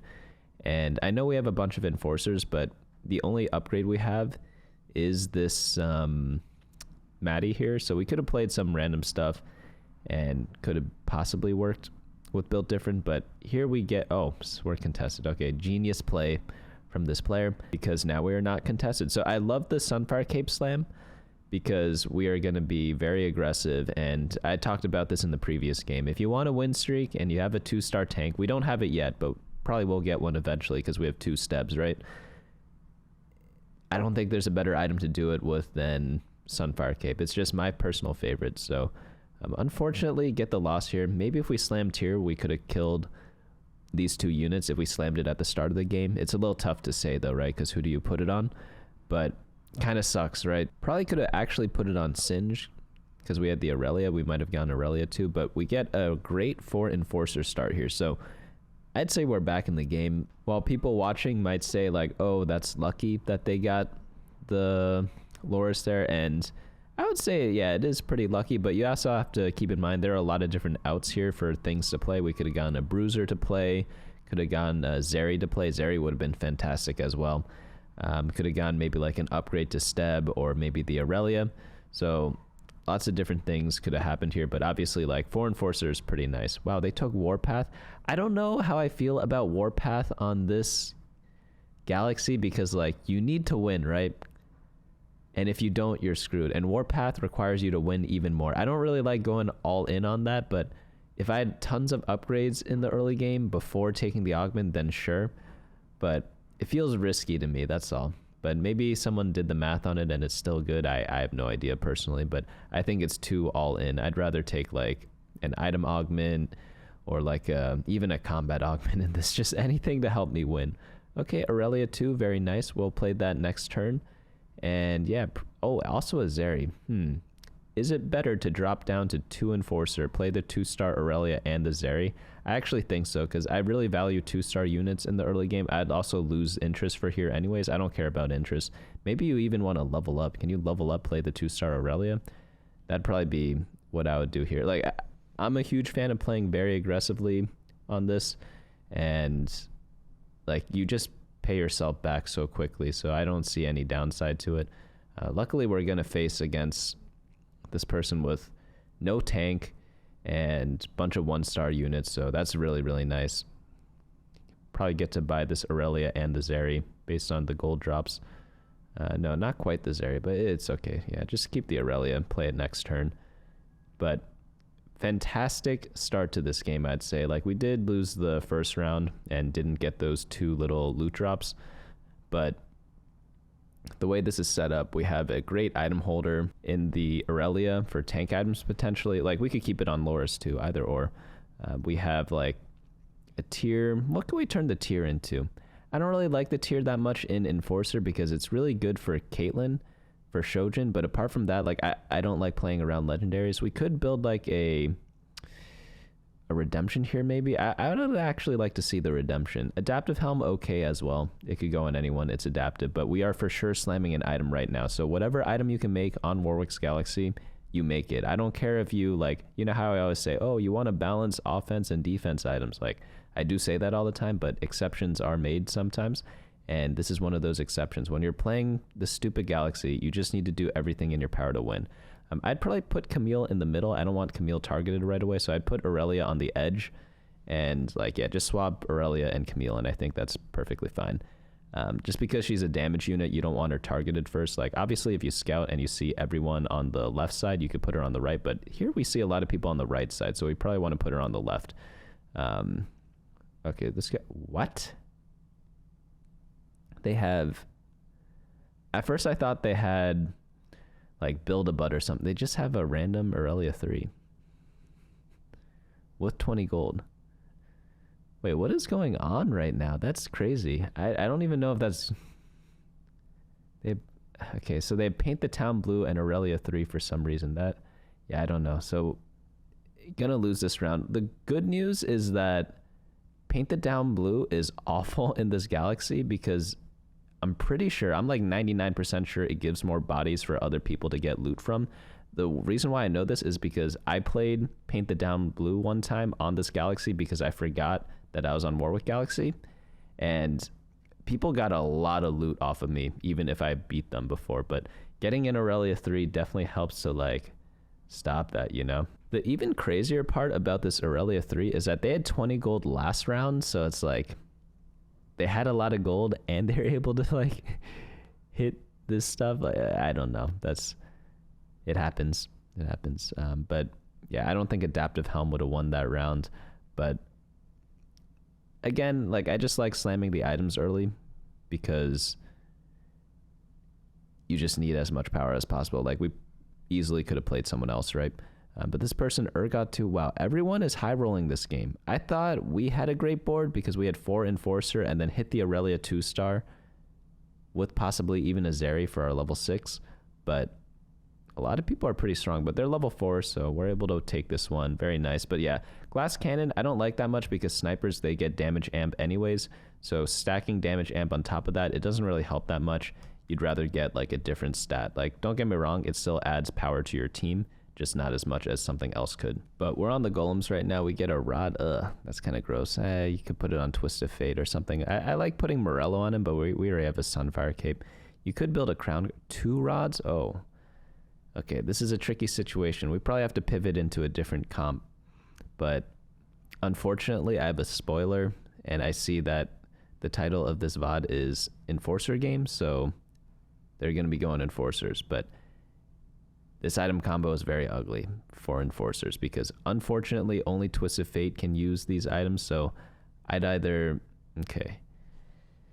Stoneplate's a good item, but unless we're doing like Twisted Fate reroll or something like that, which would work actually with this augment. He probably works really well with this glass cannon thing. I would have preferred to see the Crown Guard to, like, use one of these rods up. So if I didn't know the title of this video, I would think that they are pivoting into some sort of AP comp. You could probably go into some, like, Black Rose thing here, like Black Rose Dominator, or like maybe even a Heimerdinger build. We have like Archangel, Jeweled Gauntlet, things like that. But let's see what they cook up. This next augment round is going to be very critical. We get late game specialist, corrosion, and bulky buddies. Again, we have to keep in mind we're on Warwick's Galaxy, so late game specialist, probably not going to be picked because it's just like you get more gold if you just win these rounds, right? So we need something that gives us power. So some item augment would be the best. I'd probably re-roll the middle one, take bulky buddies. I'm actually not sure which one's better, bulky buddies or item collector. Maybe bulky buddies. Oh, teaming up could also be good. It'll help us finish some of these item components because we get a random component. So yeah, either middle or right, I think would be my choice here. But they ended up going with the right. Very nice. Level up here. Play this Cogmaw. Get sniper. And I probably need to slam some of these items. Like just, I know you don't want AP items in this comp, but like you have this Cogmaw. It could item hold for you until you get Twisted Fate. It is what it is. Twisted Fate will just be used for the mid game. And yeah, you got to make do. Or you pivot. Either or works. But yeah, build the hat now. Could even build the Hand of Justice. It could fit on the Vi later on. So you could just do like Hand of Justice Camille for now. Or even like Hand of Justice the backline. You just need to build items, I think, because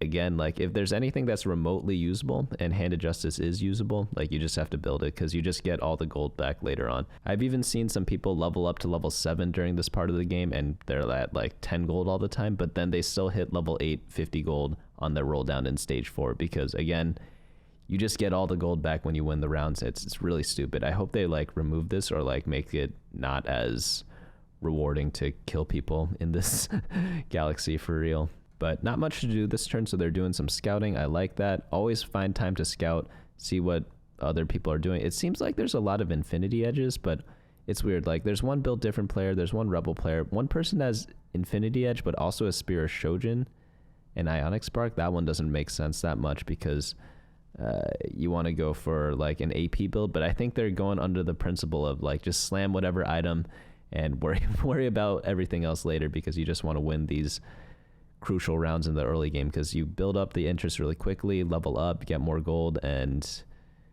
like get more gold from killing units because you are leveled up, and yeah, just go from there. But able to win this round. This backline is doing a surprising amount of damage. I think once the Enforcer thing procs, maybe like Maddie goes crazy. I didn't like look that closely, but on this carousel, what do we want? Maybe an Infinity Edge could be good. Maybe like a tier item. Maybe you could build Spear of Shojin for Twisted Fate. I guess that's both sword items.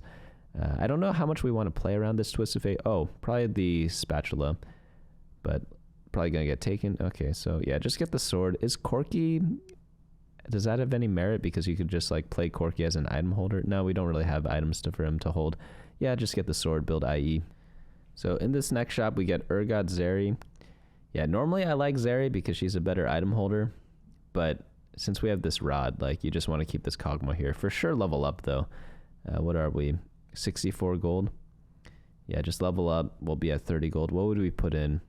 A bruiser would be ideal. I guess there's not much to put in. You don't have to level up then, but again, because of this galaxy, like you just want to get as much power on your board as possible because everything will pay itself back if you kill one more unit and it drops something. Okay, paint the town blue. Let's see if things trigger off of the things that spawn, because if that is true, then this augment is just so bad on this portal. But I'm pretty sure it does because, again, when I played paint the town blue because I didn't know, like, people were getting like 50 billion loot off me and I was like, holy cow, I'm so stupid for picking this. But let's see if something does drop off of them. Hopefully we kill more units so we could find out. But looking like a no because this Aurelia 3 just kind of destroyed this player. All right. Next round we do get a Vi. They're not using the team planner. I would use a team planner because it just makes the game so much easier, right? We could also play this Gangplank. So we want to play this Vi, Gangplank, and maybe take out the Camille for now. Yeah, Camille for Gangplank, just because Vi is a beast, so you always want to make sure she gets her Pit Fighter active, and she acts like as a decent tank, surprisingly. Like, I know she's a Pit Fighter, and Pit Fighter you think of as like a bruiser unit, which she is, don't get me wrong, but she's like an amazing tank. I don't know why, I don't know how.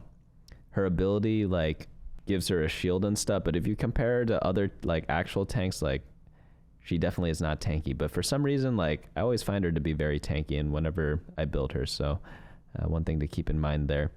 But barely losing these rounds. If we slam the tier, wow, what a clutch win. That's beautiful. Okay, there's a chance this game. Decent, I'd say like a medium game based on what happened. Like if we didn't face the Aurelia player like so many times, I feel like this game would be so much better because we'd keep like a win streak in the early game, I think, and then have even more gold and then be able to build a stronger board, level up earlier, things like that. But all things considered, I'd say like decent game in terms of like RNG so far. Like the items definitely suck donkey noodles, but it's salvageable. Like Twisted Fate can use them, and like, has this Kog'Maw been putting in work? I think he's been doing all right, right? We could probably build a Shojin here. All right, level up, can we? We have 42 gold to level up. We'd have like 23 gold to roll with. If we sell these units, we'd have 9 more 30 gold. Yeah, probably just level up, roll down here. Get like Loris 2-star, maybe a 1-star copy of 4 costs that we could use. Yeah, I don't see a reason not to. Waiting around isn't that bad either, though. Yeah, we could probably wait around. We're not on a win streak. We don't have anything that insane to kind of hit, or like a win streak to protect. Wow, that is really bad. An Enforcer and Sniper player. So here we could think about pivoting into the Emissary build. We could have done it before as well. Like taking the Corki and then going into Emissary. Just because like I like it in builds where you have a lot of gold, or portals where you have a lot of gold, which is this one. So you're able to hit all the Emissary units pretty reliably. And with the hat, it's not the best item, but you could put it again on Twisted Fate. He isn't like the worst thing ever, but I'm trying to think of other comps to pivot to after having the IE built. But all right, let's see what we get. Not Sentinel, not Inspiring. Martial Law is good. Like, I mean, it's Mbessa and Caitlyn. That's really nice. So we just get a free Caitlyn. That's actually huge. Okay. So now level up, sell this Kog'Maw. Definitely want to roll down here. Play the Mbessa. Yeah. Is Force Sniper Enforcer a thing? I don't know if it is. I haven't tried it. But I'd assume you just want to play like Deep Enforcer. So we have 6 already. But we definitely want to roll down for like Loris 2-star. Unless they want to go 9. I don't know if you can. It's looking a little risky, to say the least. It might be possible, but like having a full 1-star board apart from Aurelia and Maddie, both of which don't have items, I don't know if we can make it there. And like this hat's kind of dead. I guess who's even gonna... Yeah, you need to roll down, get the 3 cost units. Loris 2-star, like, who knows, maybe you get lucky and get a Vi and Mbessa 2-star. Like that would be the dream scenario, right? But I have to wonder, like, when are we gonna roll if not now? Because normally when you level up you want to roll. There's no reason to level up otherwise. So if we do some simple math, we were at like 50 life before, 50 some. So if we lose 1, 2, 3, 4 rounds and then level up to level 9 on stage 5-1, we'll be at like 10 life, in which case, like, if we face one high roller, we just lose the game. So you needed to roll last round. Like, rolling this round's good too, because like you need to just do it, but it would have been better to do it last round. That's all. I'd keep going. Like, you need at least Loris too, just because Loris is the item holder right now. Whenever you, like, Caitlyn's fine. Like, you can't expect to get Caitlyn 2 or anything, but with like your frontline tank, like, or a 3-cost unit at this point in the game, like, if they have items, they pretty much need to be 2-star. If not, it's going to be pretty rough. So facing off against, is this person also going Rebels? Oh, that's good. People are going to be contesting each other. All right, not bad. They do have Warpath, and they're almost dead, so I wonder if that was worth it for them. Did they cash it out already? I have no idea. It seems like they got the Jinx from Duo Q or something like that, but let's go into this. We have a glove and a chain vest. So we already have IE. We could go for like Last Whisper. Could also go for a Vi or a Mbessa item, like a Edge of Night Titan's Resolve. Okay, yeah, probably just get the bow here. Tier not bad for Hand of Justice, but then you have to use an item remover. But yeah, just get the bow, build a Last Whisper. How bad can that be? Honestly, none of this matters if we don't get like Loris 2 to kind of stabilize. Oh, Mbessa could be useful. Ooh, that's tough. Do you build Last Whisper or do you build Titan's Resolve on Mbessa? My bet would be on the Titan's Resolve. So we're at 7 Enforcer right now. Probably put in this Elise over the Camille. Camille doesn't matter too much. All right, so we build Last Whisper. Yeah, that's fine too. I don't know if there's that much of a difference because Mbessa with 1 item, no healing item, might not be the best thing ever. We could also play Mordekaiser over this Camille. Pretty much anything over this Camille would be good. Elise is good because she gives a stun. Mordekaiser buffs up Mbessa if you want to start doing Conquer stacks or something like that. Also just like a legendary unit that hopefully does something, because at this point in the game, maybe they don't have enough power to kill him when he's 1-star. And he might get some good casts up. But yeah, 6 Enforcer board is actually pretty underrated. I think it's like a decently strong board. We sell stuff. Maybe wanted to keep it because Twist of Fate is going to be a solid upgrade, because you do have 1 item for him. Normally, like, you don't have any items for Twist of Fate, so I'd be like, yeah, sure, sell it. Who cares, right? But okay. Is Killstreak even good on Caitlyn? I mean, she does like mana. I feel like I want to get like some sort of tank trait. 2 items might not be bad because we have a 2-star Mbessa with nothing right now. I don't really like 1,000 cuts in this build. It's mainly for like Kog'Maw. Fireball, I mean, it could be used. Avarice, could be Avarice. You don't really need the damage amp though, because we have Glass Cannon and Sniper. Attack Expert's pretty decent. Like, you get a bunch of AD here, and like you have all the damage amp from Sniper. Like, you just want a bunch of AD after that. Yeah, probably gonna be this one. Looking back, like, I think the first augment we saw probably would have been the one to take, just because it like would save us a lot of gold. We'll be able to hit level 9 and hopefully get some other stuff. But like the double item thing on Mbessa, I think that one's actually pretty interesting because, again, we have like this 2-star Mbessa with martial law, mind you. So we have like an augment kind of dedicated to her that's doing nothing. So I think we probably need to power her up a little bit. And a cheap way to do that is by getting the 2 items when we have none of them. And then again, if you get too many items that would fit Mbessa, Vi is perfectly capable of holding those items as well. So we're facing off against the Paint the Town Blue person. Let's see, like, I know it's hard to see because there's so many things. I think, yeah, when the Rebel Alawi died, like the new one died, I think it dropped something, right? Like, am I going crazy? I could be. But yeah, I'm pretty sure it drops loot for the other person. But someone with better eyes, let me know. Look at all the replays of this, or let me know in your own games, or if you have it confirmed somewhere else. I wish info like this was more easily find-outable. Not necessarily even available, but more find-outable. There's not even like a sandbox mode in this game, so I hate all these like random knowledge checks. Like, imagine you're just playing the game and maybe you didn't watch this video or something like that, or maybe you haven't played 1 out of 100 augments before, and they're like, oh, I'm on this portal, like, does it work, does it not work? Like, I feel like that's pretty important information, right? And if you just don't know, then you're just like screwed one game potentially. So that's why I don't like sometimes, but it is what it is. What can we do? All right, so we have BT or Edge and Knight, both very good. We could do like a BT Titans here. Yeah, or BT Edge and Knight, that one also works. Perfect stuff for Mbessa. I actually don't know which one's better. They're both very, very good. But we do have to make a plan. When do we want to go level 9? Clearly not now because we don't have enough gold, but next turn we'll have 10 gold to roll down with. Like, is that going to be worth it? Probably not. Maybe you want to, but we're 31 life. So waiting until 5-5 is going to be too late. Is there a random unit we could put in? Like, we're running 7 Enforcer right now. Probably could play something instead of this Camille.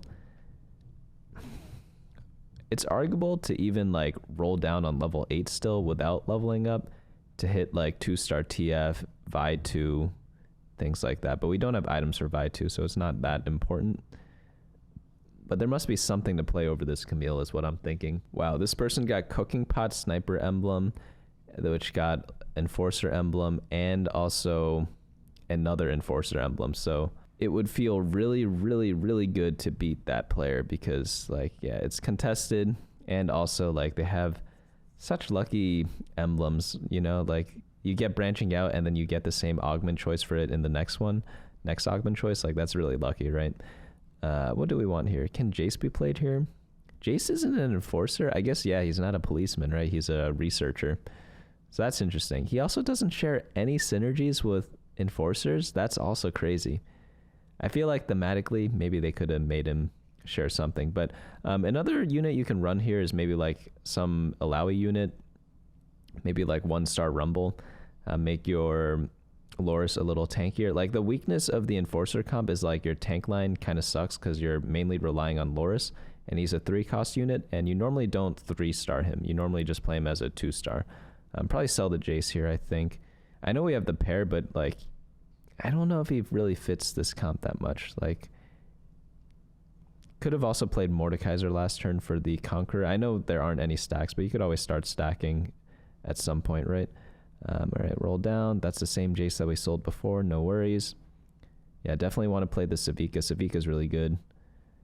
And again, yeah, probably want to replace, yeah, either Steb or Camille. I don't think it matters which one you replace. They're both equally useless. So this player's doing an interesting thing here. They're keeping a 1-star copy of Steb and Camille, and I think that's just in case they hit something very crucial. They can sell their Steb or Camille on their board and play the 1-star copy. Like, maybe they get Enforcer Emblem next round, and then they could fit some random thing in. They're facing off against Heimerdinger and Corki. Of course, as I say that, they sell one of them, but it's okay. It's the same idea. But overall, this board stabilized pretty well. I'm actually surprised it stabilized this well. The Caitlyn one definitely helped out a lot, but I know 6 Enforcer is strong. I didn't think it was this strong. Maybe I need to play more Enforcer after watching this game. I know this player hit the Mbessa 2-star pretty early, but you have to keep in mind that Mbessa did not have items until stage 5-1, so most of stage 4 she was kind of just there for fun. Oh, okay. So does the other Enforcer player take that emblem before us? Let's see. It's leaning our way. Okay. So we're able to get that. Yeah, no brainer to get that, right? Because you want to run 8 Enforcer. Who do you take out? Probably just a Jace, put in the Steb, and you're going to be more than good to go. Oh, no, we sold the 2-star Steb. That's very unfortunate. It's okay. It's not going to make the biggest difference, you know? But yeah, but that, wow. That is an Mbessa. Yeah, you definitely want to keep the Savika in. Yeah, just take out Jace. I mean, he just doesn't have any traits with your team, right? So, oh, buy the Steb. Oh, it's okay. Another Savika, very nice. Can they go Mbessa 3? No, not enough money. Yeah, this Rumble, is there a way to fit this Rumble in there? I think right now it's better than Savika. But once you get Vi 2, you want the Savika. It's because, like, Vi 1, no items. We don't really need to buffer up, right? So we could play the Rumble, buff up the Loris with 2 items. Always try to think of ways to buff up units that you invested in. And right now we have 0 investment in Vi. And so if we get the choice of playing like one legendary that gives a trait and another legendary that gives a trait, try to pick the one that kind of fits your team a bit more, especially since, again, Enforcers lack tanks so much. So getting Loris as beefy as possible, I think, is super important. But yeah, this Caitlyn is absolutely smurfing. She has a very good anomaly, great items, like has a trait augment after her too, so she's just super, super activated. But wow, the other Enforcer got 7th? How did they get 7th when they got so lucky on their thing?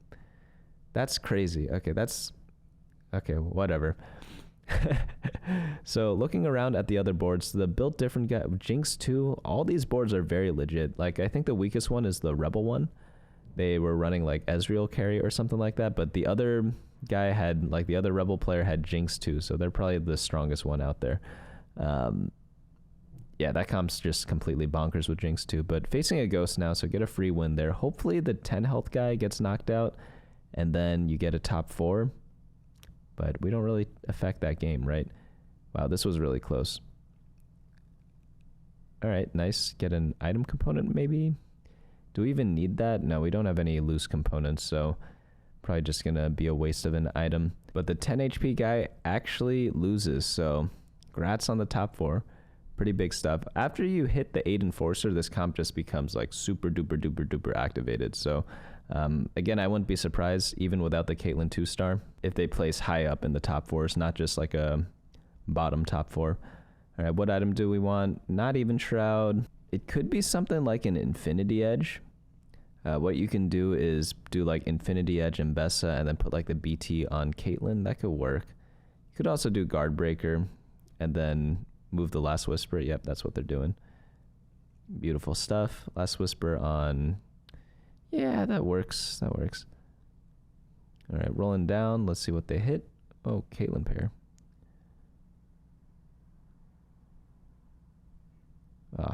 Not fast enough. It's okay.